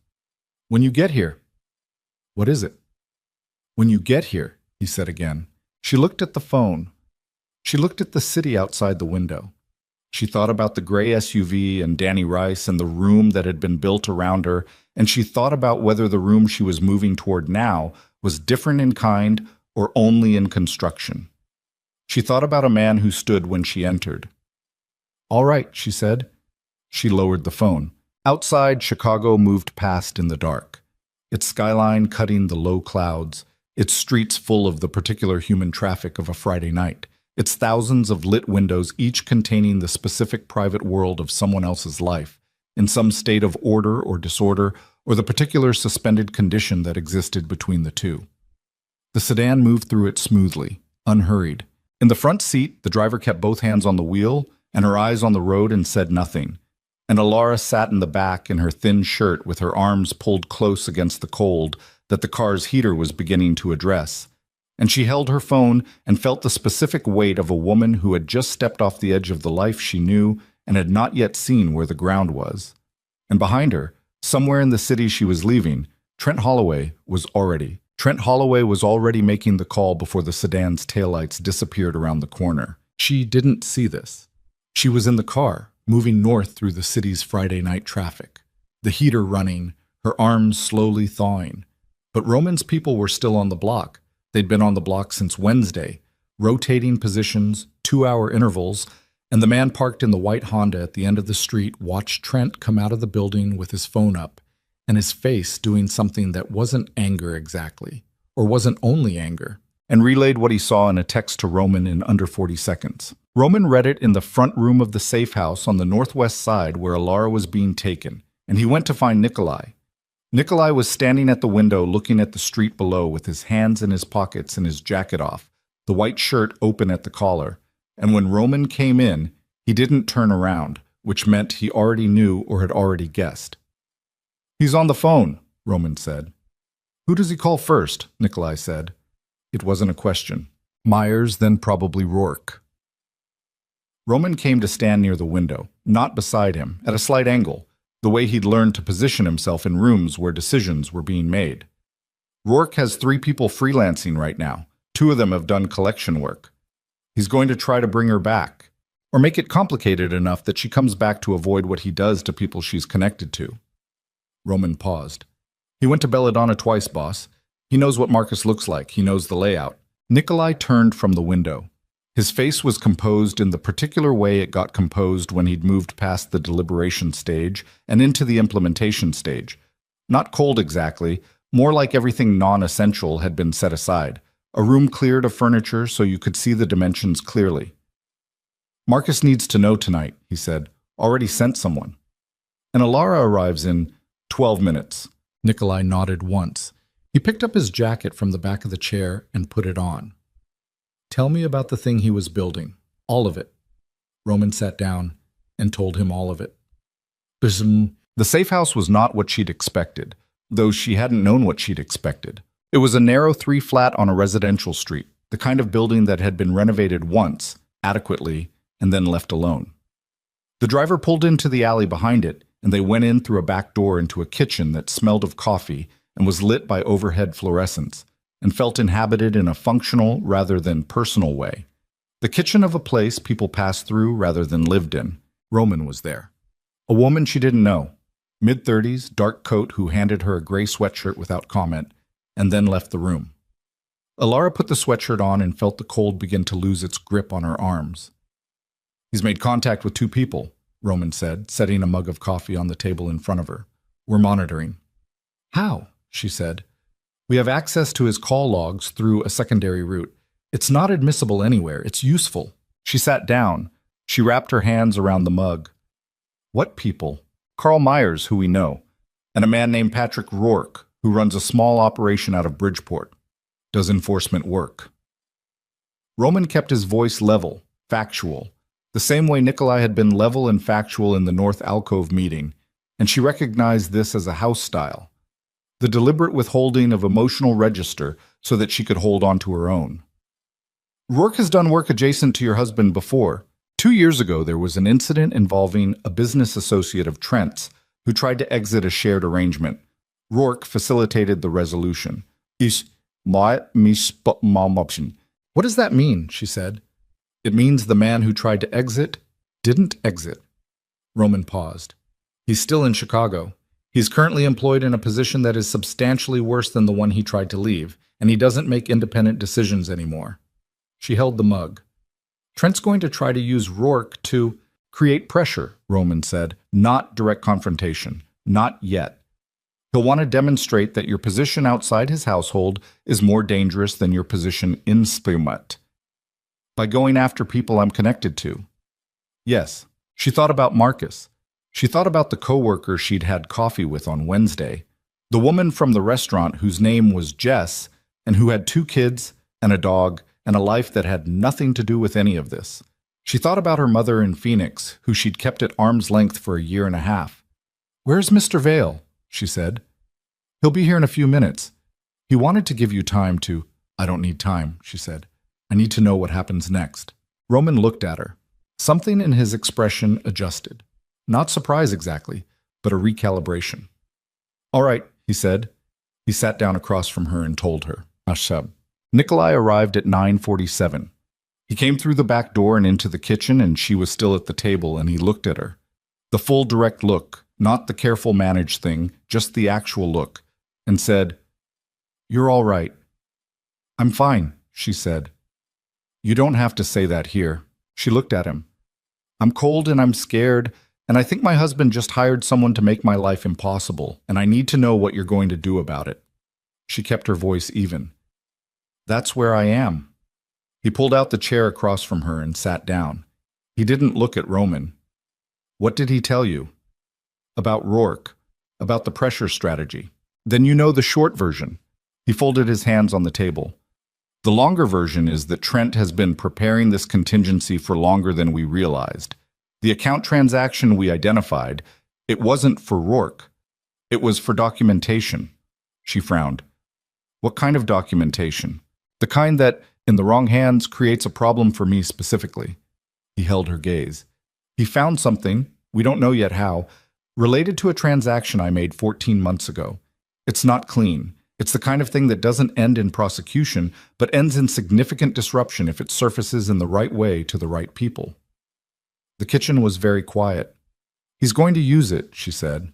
"He's going to try to use it as leverage, not to get you back specifically, to get me to step away, to make continuing to be involved in your situation more costly than walking away from it." He paused. "It's a reasonable strategy. It might have worked on a different version of this situation." "Does it work on this one?" she said. He looked at her for a moment. "No?" she breathed. "What does not working look like?" "It looks like tonight," he said. "It looks like the next few hours."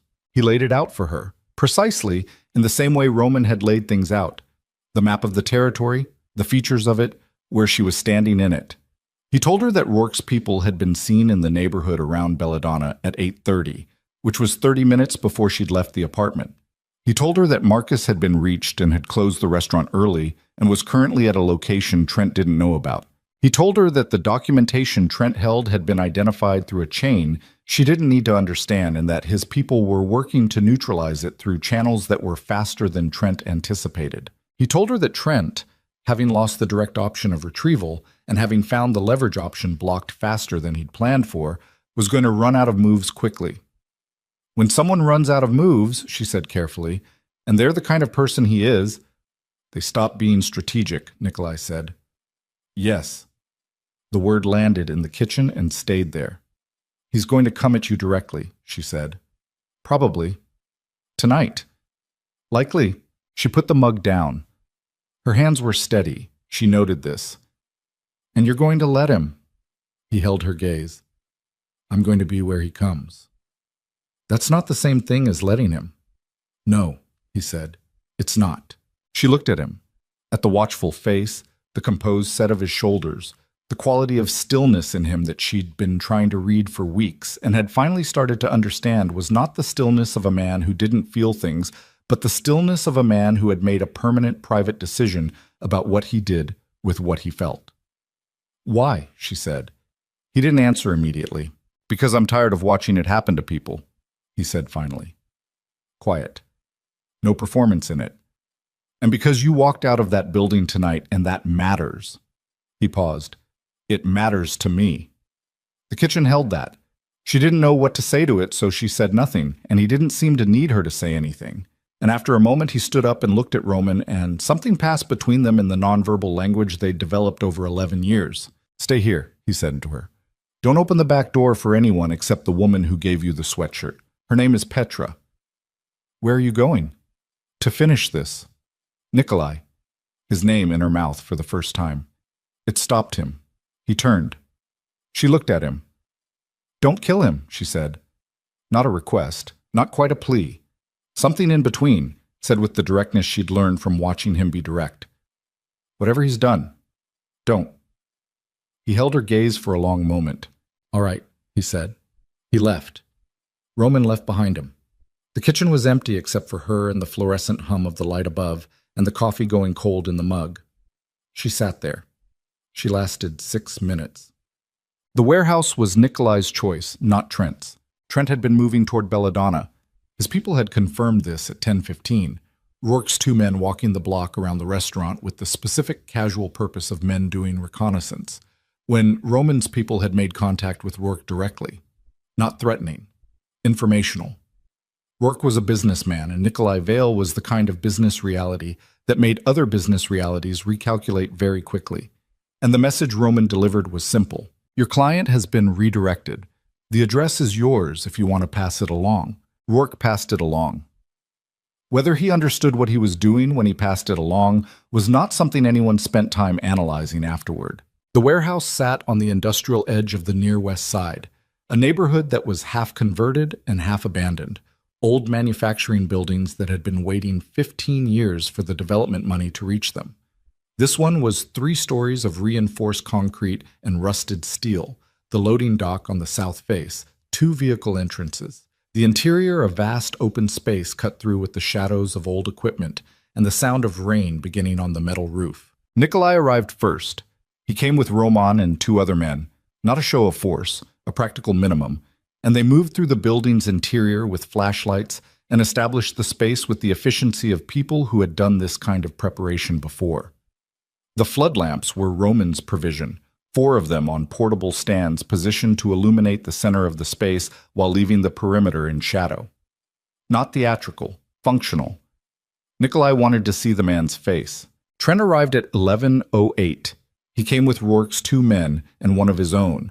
A large man Nikolai's people identified as someone who'd done time in Stateville and had been working for Trent informally for about 8 months. 4 people total, which told Nikolai that Trent had been moving fast and hadn't had time to call in the full depth of whatever resources he believed he had. Trent walked into the flood lamp light and stopped. He looked around the space. He looked at the 4 men arrayed behind Nikolai at the edges of the light. He looked at Nikolai. He was still in the clothes from the apartment. Dark jeans, a jacket, no tie, the collar of a gray shirt. He looked like a man who had left his house quickly, which he had. His face was doing the thing it did, the measuring look, the calculation running. But underneath it, something else was visible tonight, something that Trent Holloway's face almost never allowed, which was the raw signal of a man who understood, on some animal level, that he had miscalculated the magnitude of what he was walking into. He recovered. You had to give him that. The recovery took about 3 seconds, which was fast for the amount of recalibration required. Vale, he said. Trent. Nikolai's voice was level. He stood at the edge of the light with his hands at his sides, and nothing in his posture was aggressive, which was the thing that would have frightened anyone who understood what that meant. You've been involving yourself in my marriage, Trent said. His voice was the controlled voice, the quiet register. Old habit. Your marriage is over, Nikolai said. We can talk about what comes after, or we can waste time on the part that's already finished. Something moved across Trent's face. She's my wife. She was. You don't get to... The documentation, Nikolai said. You want to use it, I understand. It's a reasonable play. He paused. It won't work. By tomorrow morning, the people you were planning to surface it with will have received other information that makes your version of the story significantly less useful to them. That door is already closing. He held Trent's gaze. You know this. You made the call to Myers 40 minutes ago, and Myers told you the same thing I'm telling you now, which is why you're here with 4 people instead of a lawyer. The rain on the roof had intensified. It came in sheets against the high windows, the sound of it filling the space above them. Trent's jaw tightened. It was a small movement. Alara would have recognized it. You think you've covered everything. I think you're a man who has controlled one woman for 3 years and has confused that with being dangerous, Nikolai said. You're not dangerous, Trent. You're mean. Those are different things. The large man from Stateville moved. He moved fast, faster than Trent's instruction, or without it, just the muscular instinct of a man paid to respond to certain signals. And he covered 6 feet before Roman stepped out of the shadow to his left and the movement stopped in a way that was immediate and total, and the man stood very still with Roman's hand on his arm and Roman's eyes on him, and the specific quality of Roman's stillness communicating a complete and specific message that required no translation. The two Rourke men looked at each other. Trent looked at Nikolai. "Call them off," Nikolai said. "All three." The silence stretched for 4 seconds. 5. Trent made a small gesture with his right hand. The large man stepped back. The Rourke men stepped back. Roman released the arm and returned to the edge of the light. "Good," Nikolai said. Trent breathed. His chest moved with it.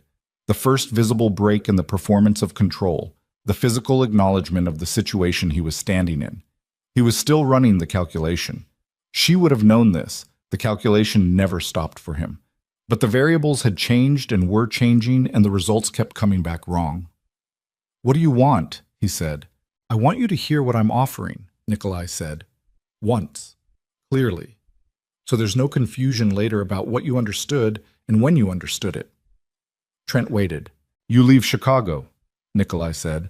"Not tonight. Inside 72 hours. You sign whatever Alara's lawyer puts in front of you.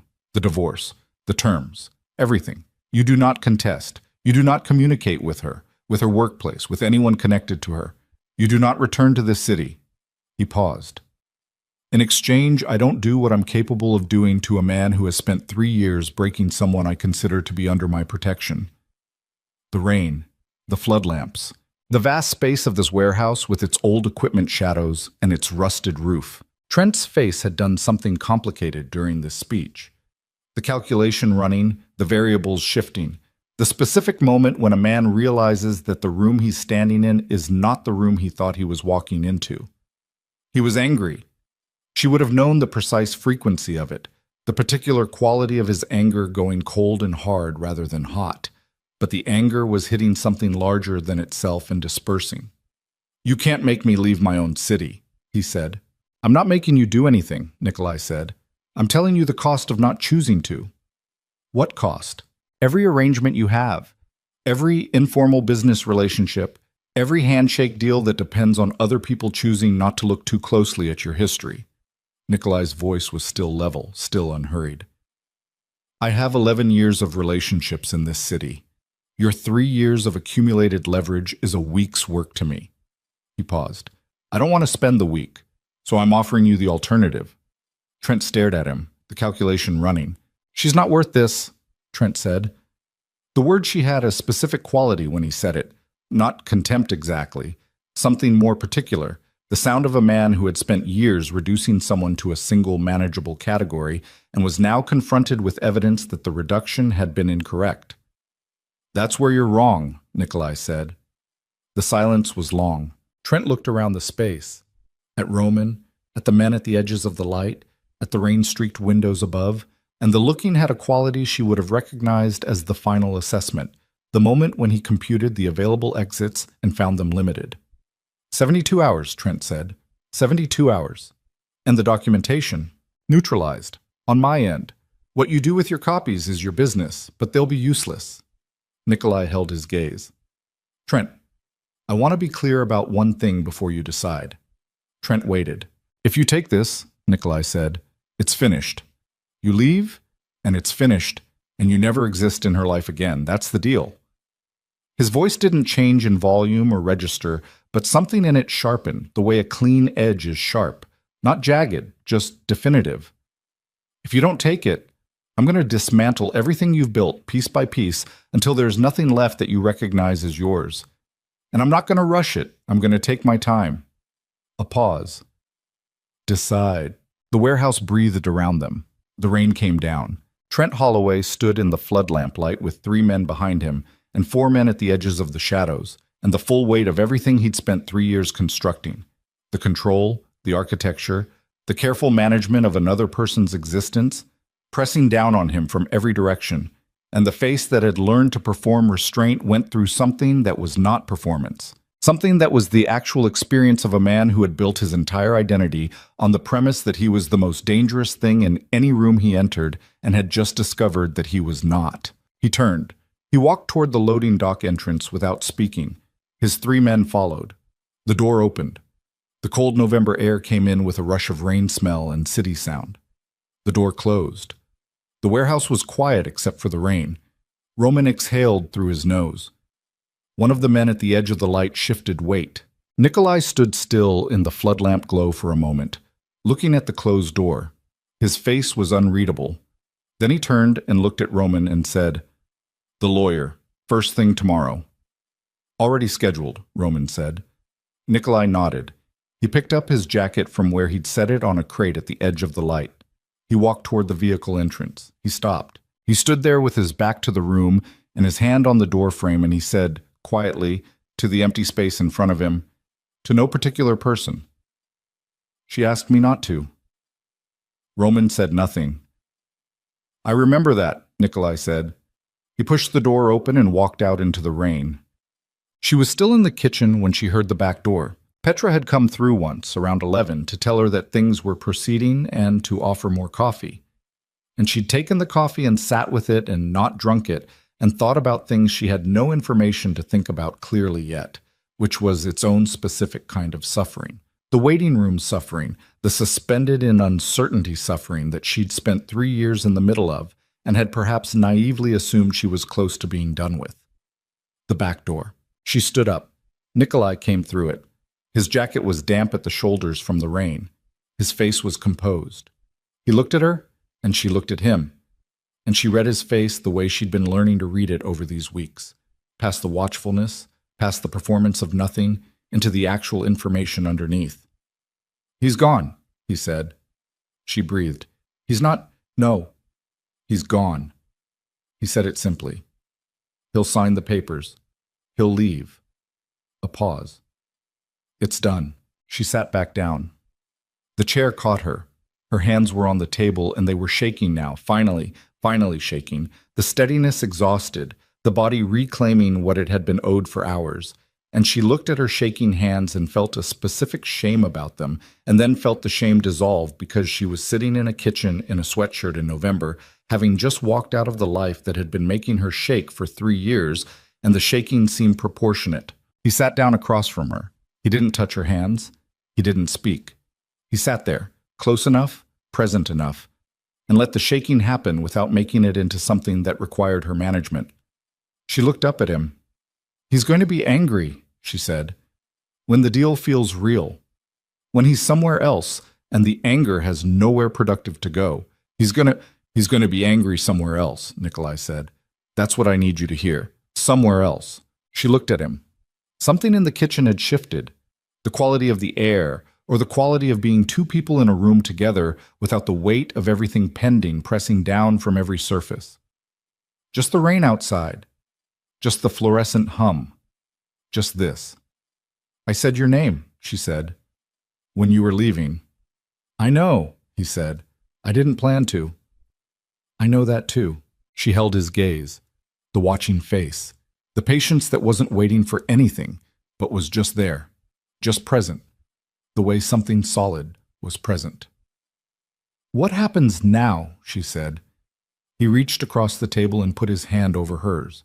Not gripping, not holding, just covering the shaking with the warmth of another hand. The simple physical fact of it, and the shaking slowed, and she felt it slow, and she looked down at their hands on the table. "Tonight you sleep here," he said. "Tomorrow the lawyer calls. The day after that we start the next thing." He paused. "One thing at a time." She looked at the hands, his, hers. The shaking almost stopped now. "He said something," she said quietly. "Trent. Tonight in the apartment before I left. He said something about how she wasn't worth this." She swallowed. "About me?" Nikolai's hand didn't move. "He was wrong," Nikolai said. The simplest 3 words. Said with no escalation, no performance, no accompanying architecture of persuasion. Just the fact.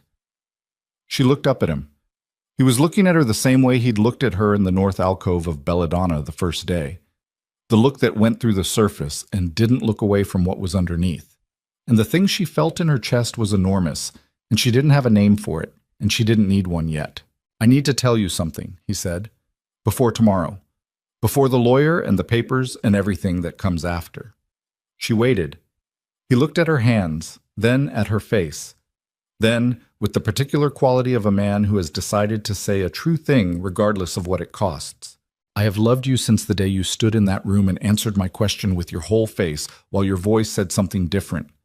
He said it quietly. Not a declaration. A fact, delivered in the same register as all his other facts. I don't expect you to have an answer to that. I know what you've been through, and I know what you're walking into, and I know this is the worst possible time for... Nikolai, she said. He stopped. She looked at him.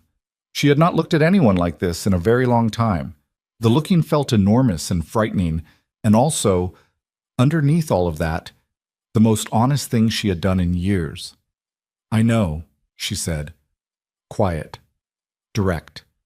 The voice she used when she was done managing and was just saying the true thing. I know. I've known for weeks. I just didn't know what to do with it. The kitchen was very still. Outside, the rain came down on the city. On the warehouse on the near west side, where 4 flood lamps were being switched off and loaded back into a van. On the street in front of the apartment building in Rogers Park, where a man named Trent Holloway was throwing clothes into a bag with the specific mechanical fury of a man whose architecture had collapsed. On the residential street in the northwest, where a woman named Petra was locking the front door. On Michigan Avenue, where Belladonna sat dark and closed and waiting for morning. In the kitchen, Nikolai Vale looked at Alara Voss and she looked back at him, and neither of them spoke. Because the thing that needed to be said had been said, and what came next was not words, and the rain kept falling until almost 4 in the morning, and then it stopped. Alara knew this because she didn't sleep. She lay in the small room at the back of the safe house. A plain room, a bed with clean linens, a window that looked out onto the alley. And she listened to the rain on the glass and felt her body doing its slow inventory of everything it had been carrying, and was only now, in the particular silence of a house where nothing was required of her, beginning to set down. Her arm ached where Trent had grabbed her in the kitchen. Her feet ached from the cold sidewalk. Behind her eyes, there was a pressure that was not quite a headache and not quite tears.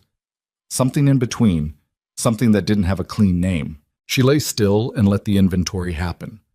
At some point, the rain stopped. The silence it left behind was different from the silence during, heavier, more settled, the silence of something concluded. She turned onto her side and looked at the window and the alley below, where a streetlight made a small orange circle on the wet concrete and nothing moved through it. She thought about Trent, not the kitchen, not the warehouse, not the specific moment of the grab or the calculation in his eyes. She thought about earlier than that. She thought about the first year when she'd still believed that the good weeks were the real thing and the bad weeks were the aberration, when she'd still maintained the architecture of a marriage in her own mind, even as the actual structure was being systematically dismantled. She thought about the woman she'd been then, not naive. She'd never been naive, but willing. Willing to believe that the version of a person they showed you in their best hours was the true version, and the worst hours were the distortion. She thought, I spent 2 years grieving a marriage that never existed. She thought, I spent 1 more year grieving the idea that I couldn't survive without it. And then she stopped thinking and lay in the clean dark and breathed and let the stopped rain and the orange light on the wet concrete be enough. She slept just before 5. The lawyer's name was Diane Chu, and she arrived at 10 the next morning with a leather briefcase and the particular energy of a woman who had been doing this work for 20 years and had long since stopped being surprised by the specific configurations of damage people did to each other. She sat across from Ilara at the kitchen table. The same fluorescent light, the same mug of coffee that Petra kept refilling without being asked. And she went through the documents with the methodical precision of someone who understood that the most important thing she could offer right now was clarity. The divorce filing will go in Monday morning, she said. Given the evidence package we have, the medical records, the documented financial control, the witness statements from 2 current Belladonna staff members, I don't anticipate a contested proceeding. He said he'd sign, Alara said. He said that last night under specific conditions. Diane looked at her directly. I want you to be prepared for the possibility that in the light of morning, with the specific conditions less immediate, he reconsiders his options. He won't, said Roman from the doorway. He came in and set a folder on the table. He left his apartment at 6:47 this morning with 2 bags. His car is currently on I-90 westbound. He looked at Alara. He made 1 call before he left. to a number in Denver. She absorbed this. Does he have connections in Denver? His brother lives there. They're not close, but it's somewhere to be. Roman paused. He's running the math the same way you ran it for 3 years. He knows what he has and what he doesn't. He glanced at Diane.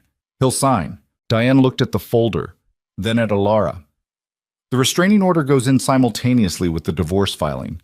Any contact attempt, phone, mail, in person, through a third party, triggers immediate consequences. She paused.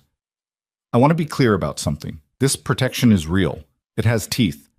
I have worked with Mr. Vale's office before, and when he commits resources to a legal strategy, those resources are thorough. Alara looked at her hands on the table. The steadiness was back. It had been back since she woke up. The shaking in the kitchen last night felt like something that had happened to a slightly earlier version of herself, a version that had still been running on the accumulated exhaustion of everything prior. This morning she felt something different. Not relief exactly. Relief implied that the danger had been external, and she was beginning to understand that some of the danger had been internal, had been the architecture of diminishment she'd built around herself in order to survive. And that architecture didn't come down overnight just because the external threat had driven away on I-90. But different. She felt genuinely, simply different. What do I need to do today? She said. Diane told her. She went back to her apartment that afternoon with Petra and one of Roman's men. She had 90 minutes and 2 bags, which was what they'd agreed on. Not because of any external constraint, but because Alara had made the decision herself on the drive over, sitting in the back of the car watching her neighborhood approach, that she did not want to spend more time than necessary inside those walls. She wanted what she needed and nothing else, and she wanted to be out before she talked herself into needing more than she could carry. The apartment smelled the same. Of course it did. Damp carpet from the building, the particular smell of Trent's brand of instant coffee that he made every morning and that she had made for him for 3 years without drinking it herself, the faint trace of whatever cleaning product the building manager used on the hallway floors. All of it completely ordinary. All of it laced with the specific neurological charge of 3 years of conditioning that her body had not yet received the memo about. She stood in the entry for a moment. Petra waited by the door. The other man waited in the hallway. She walked through the apartment. She went to the bedroom and packed 2 bags with the focused efficiency she'd been practicing for 2 years in her head. The contingency packing, the mental list of what actually mattered, the discipline of not adding things that were heavy with sentiment but light on practicality. Documents, clothing, the small wooden box from the top shelf of the closet where she kept 3 photographs, her parents at their wedding, her college graduation, a summer afternoon from before. She went to the bathroom and took her things from the cabinet below the sink. She did not go to the kitchen. She carried the 2 bags to the entry and Petra picked up the heavier one without being asked. And they went down the stairs and out of the building and into the afternoon light on the street. And Alara stood on the sidewalk and looked up at the building's facade for a moment. The water staining on the brick, the window on the 3rd floor that was their window, and she looked at it and let it be what it was, which was a building she had lived in and would not live in again, and then she turned and got in the car. She didn't look back. Trent Holloway signed the divorce papers on a Tuesday, 17 days after the night in the warehouse. Diane called Alara at 2:14 in the afternoon and told her in the precise, unembellished way that Alara had come to appreciate about her. His attorney filed this morning. The terms are as agreed. No contest on any provision. A pause. It'll be finalized in 60 days standard processing. Alara was sitting in a coffee shop on the north side, a different coffee shop from the one she'd borrowed the phone from, a better one, with good light through the front windows and the kind of noise level that made solitude feel inhabited rather than empty. She was working on a graphic design project, the first one she'd taken in over 2 years, a small branding job for a restaurant opening in Wicker Park, found through a former DePaul classmate who'd tracked her down through a professional network she'd let go quiet and was slowly reactivating. She looked at the laptop screen. "Thank you, Diane," she said. 60 days, Diane said. Then it's done. She put the phone down on the table. She looked out the window at the street. November had become December while she wasn't paying attention, and the city had put on its winter architecture. So the coats, the scarves, the particular way people moved through cold air with their shoulders drawn up and their faces pointed forward.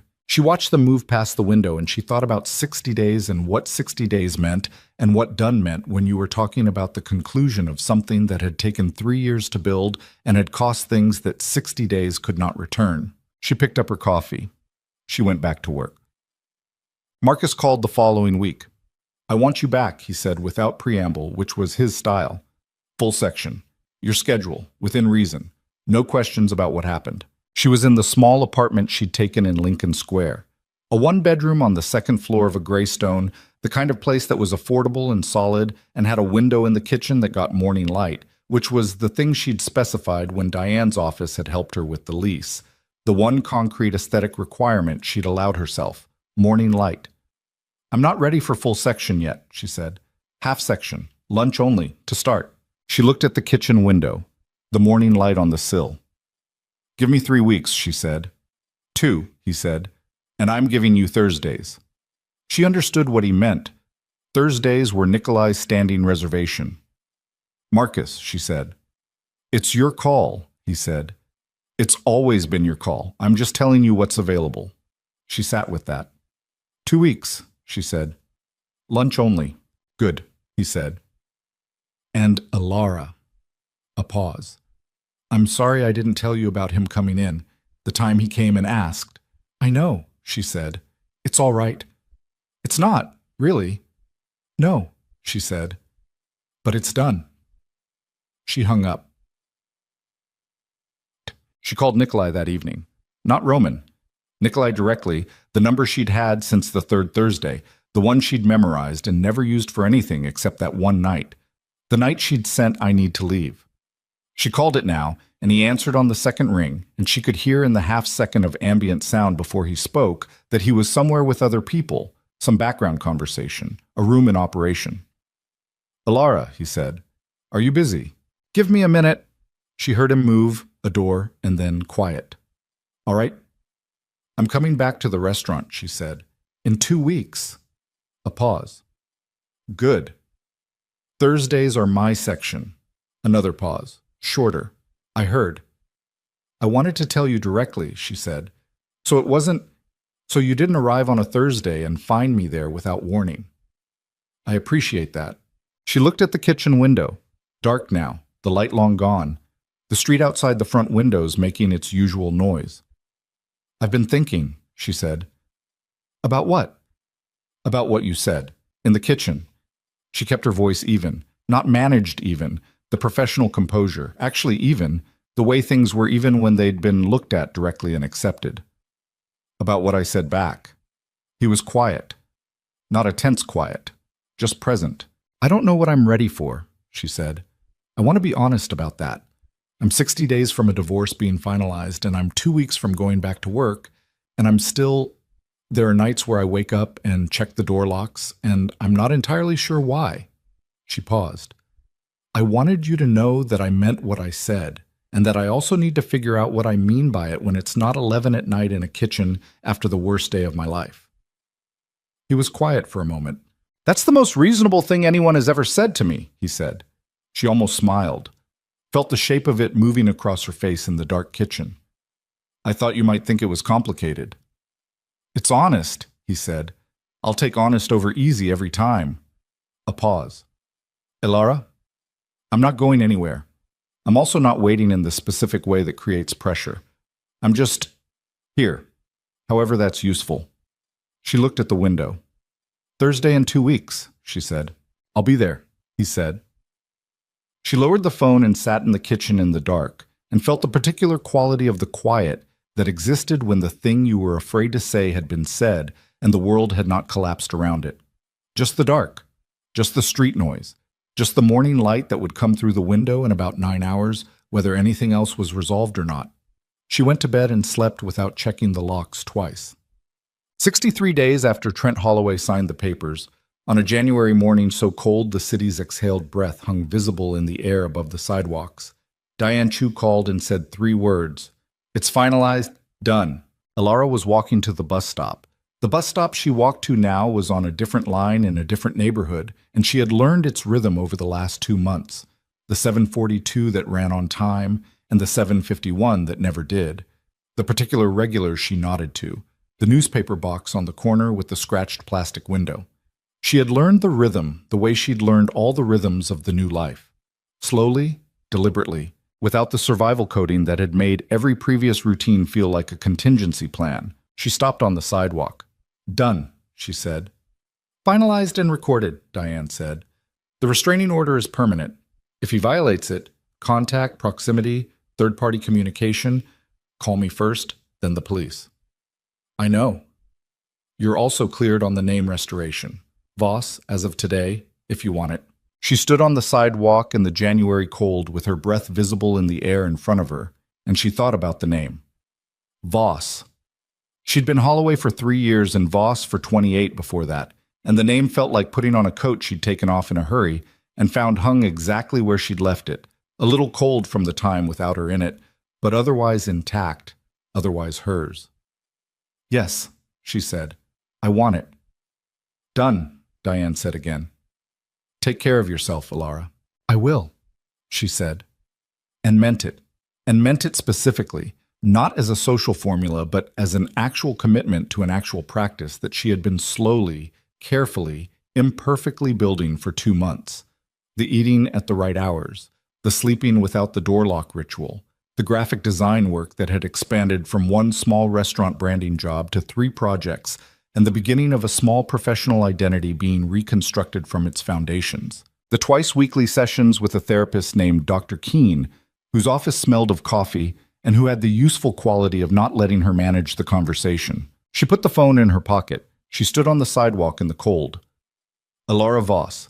She tried it in her head the way you tried on the weight of something. Alara Voss, who was 31 years old and lived in Lincoln Square in a 1-bedroom with morning light in the kitchen window and a graphic design portfolio being rebuilt from scratch, and a Thursday evening standing reservation she was finally beginning to understand as something other than the most complicated thing in her life. She walked to the bus stop. She got on the 742. She returned to Belladonna on a Wednesday, which was a choice she'd made deliberately, not the Thursday, not with Nikolai present for the first re-entry, but a Wednesday lunch service with a half section and Marcus at the host stand when she came through the door, who looked at her and said nothing for a moment and then said, "Coat rack's where it was," which was the most Marcus thing he could have said and exactly what she needed. She put her coat on the rack. She changed into her service uniform in the staff room and stood in front of the mirror above the small sink, a functional mirror, no crack, adequate light, and looked at herself. She looked at herself for a long time. Not the assessment, not the coverage check, not the professional inventory of presentation. She just looked at the face that had learned to become a surface and was learning, slowly, imperfectly, to be a face again.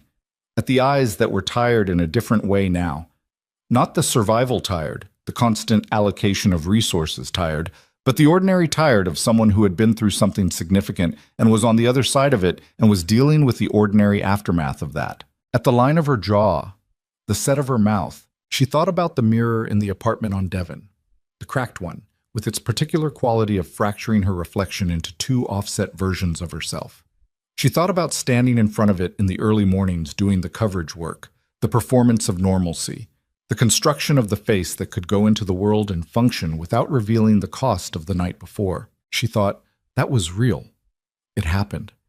I am not the same person who stood in front of that mirror.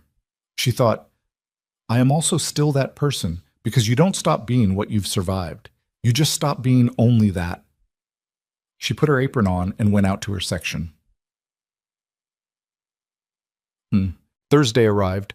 She was in the dining room at 7:15 when the door opened and he came in. Same as always, unhurried, the particular economy of movement, the room adjusting slightly without announcing it. His usual table, corner, back to the wall. She let one of the other servers take the water service to the other tables, and she picked up the pitcher and walked to the corner. He looked up when she reached the table. She looked at him. Something moved between them in the 3 seconds before either of them spoke. Not the careful, measured exchange of the first Thursdays, not the weighted subtext of the weeks that followed. Something simpler and more direct, the way things were direct when they'd been through enough together to stop requiring performance. "You're back," he said. "I'm back," she said. He held her gaze. His face did the thing it sometimes did, the watchfulness opening very slightly, like a window opened a fraction, letting a particular quality of light through that wasn't visible any other way. "How does it feel?" he said. And it wasn't a pleasantry. It was the actual question. She looked around the dining room, at its warm light, its quiet hum of voices, its 42 tables with their particular human traffic of people sharing meals and conversations, and the ordinary, extraordinary experience of being in a room that worked.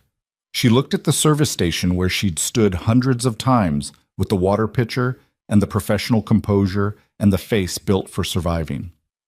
She looked at the window facing the street, where the January dark outside made the interior golden by contrast. "Like mine," she said. He looked at her. "It feels like mine," she said.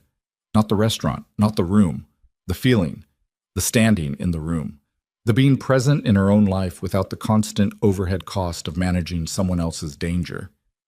He nodded slowly, the window in his face open. "Water," he said. She poured it. She moved through the service with the ease of someone returned to a competence they'd never actually lost, just temporarily operated at a fraction of. And when she brought his food, she set it down, and when she refilled the water, she did it without comment. And when he finished, she brought the check, and he signed it, and she picked it up, and she didn't look at the margin until she was back at the service station. One line. His tight, even handwriting. "March. If you want dinner, just dinner, tell me." She held the receipt. She looked at the corner table where he was finishing the last of his wine, his eyes on the window, the city outside, the same watchful quality that had first seen her through every mask she'd built. She thought about March, 2 months away. The ordinary distance of an ordinary plan made between two people who had survived enough to have the luxury of ordinary plans. She thought about the kitchen table, his hand over her shaking ones, the stopped rain. She pulled out her order pad. She wrote 3 words on a clean slip and walked back to the table and set it down beside his empty glass and walked away without waiting to see him read it. 3 words. March. Tell me. In the weeks that followed, the city moved through its winter and began, grudgingly, to concede toward spring. Ilara's graphic design work grew. The 3 clients became 5. The restaurant in Wicker Park opened and used her branding on everything. Menus, signage, the social presence, and sent photographs that she looked at for a long time on her laptop in the kitchen with the morning light coming through the window. She was not the artwork. She had made the artwork. The distinction was enormous. She thought about the DePaul classes she'd left, the junior year she'd walked out of when Trent had needed her available in a way that had seemed at the time like a reasonable temporary thing. She looked up continuing education programs. She thought about it for 2 weeks. She enrolled. Dr. Keene, in their Tuesday sessions, did not congratulate her effusively. She said, "How does that feel?" The way she always said it, the same question Nikolai had asked at Belladonna, the same question that kept requiring her to actually look at what was happening inside her rather than producing the correct answer. "Terrifying," Ilara said, "and like something I should have done a long time ago." "Both things," Dr. Keene said. "Both things," she agreed. Her mother called from Phoenix on a Saturday morning in February. They'd spoken twice since the night Ilara had walked out of the apartment. Short calls, careful, the particular caution of a relationship that had been managed at a protective distance for too long and was now attempting to find its actual footing without the management. Her mother's name was Carol, and she was 63, and she had her own history, her own years of certain specific silences, which was perhaps why she had not pushed harder during the 3 years, and perhaps why she understood, without being told the full architecture of it, what the careful distance had been about. "Are you okay?" her mother said. Not the way people said it when they expected the answer fine. The other way. "Yes," Ilara said. "Actually, yes." A pause. "I'd like to come visit," her mother said. "When you're ready. No rush." Ilara looked at the kitchen window. February light, thinner than January's, the first suggestion of something changing in the angle of it. "April," she said. "Come in April."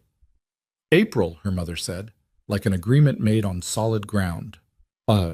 March arrived.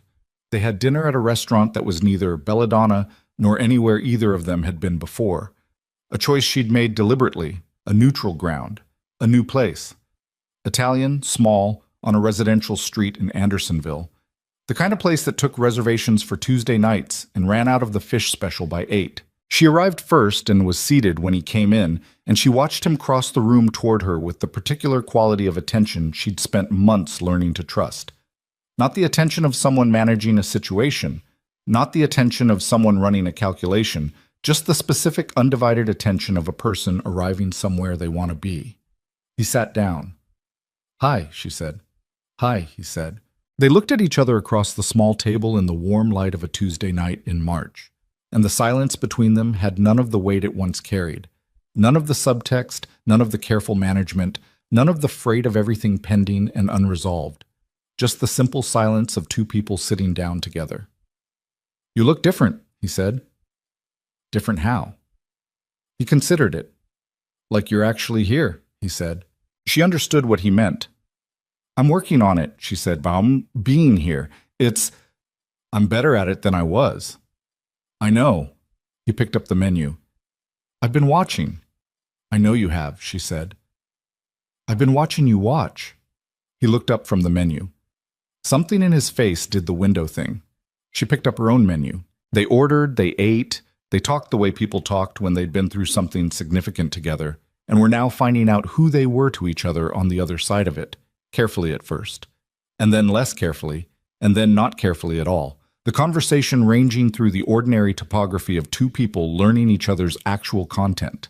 The Russian city he'd grown up in and hadn't been back to in 20 years, the graphic design work she was rebuilding, and the DePaul night classes that started in the fall, the specific way he took his coffee, and the specific way she didn't cook anything requiring more than one pan, the book he'd read twice, and the film she'd walked out of twice, and the neighborhood they'd both separately identified as the best in the city for walking when you needed the city's particular brand of company without actual company. The restaurant filled up around them. The fish special ran out at 7:45. They stayed until the place began its quiet process of clearing for the night, and then they walked out into the March air, which was cold, but with a different quality of cold than January.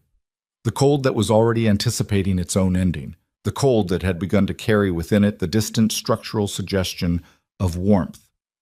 They stood on the sidewalk. She looked at him. He looked at her. "I don't want to go home yet," she said. "Neither do I," he said. They walked.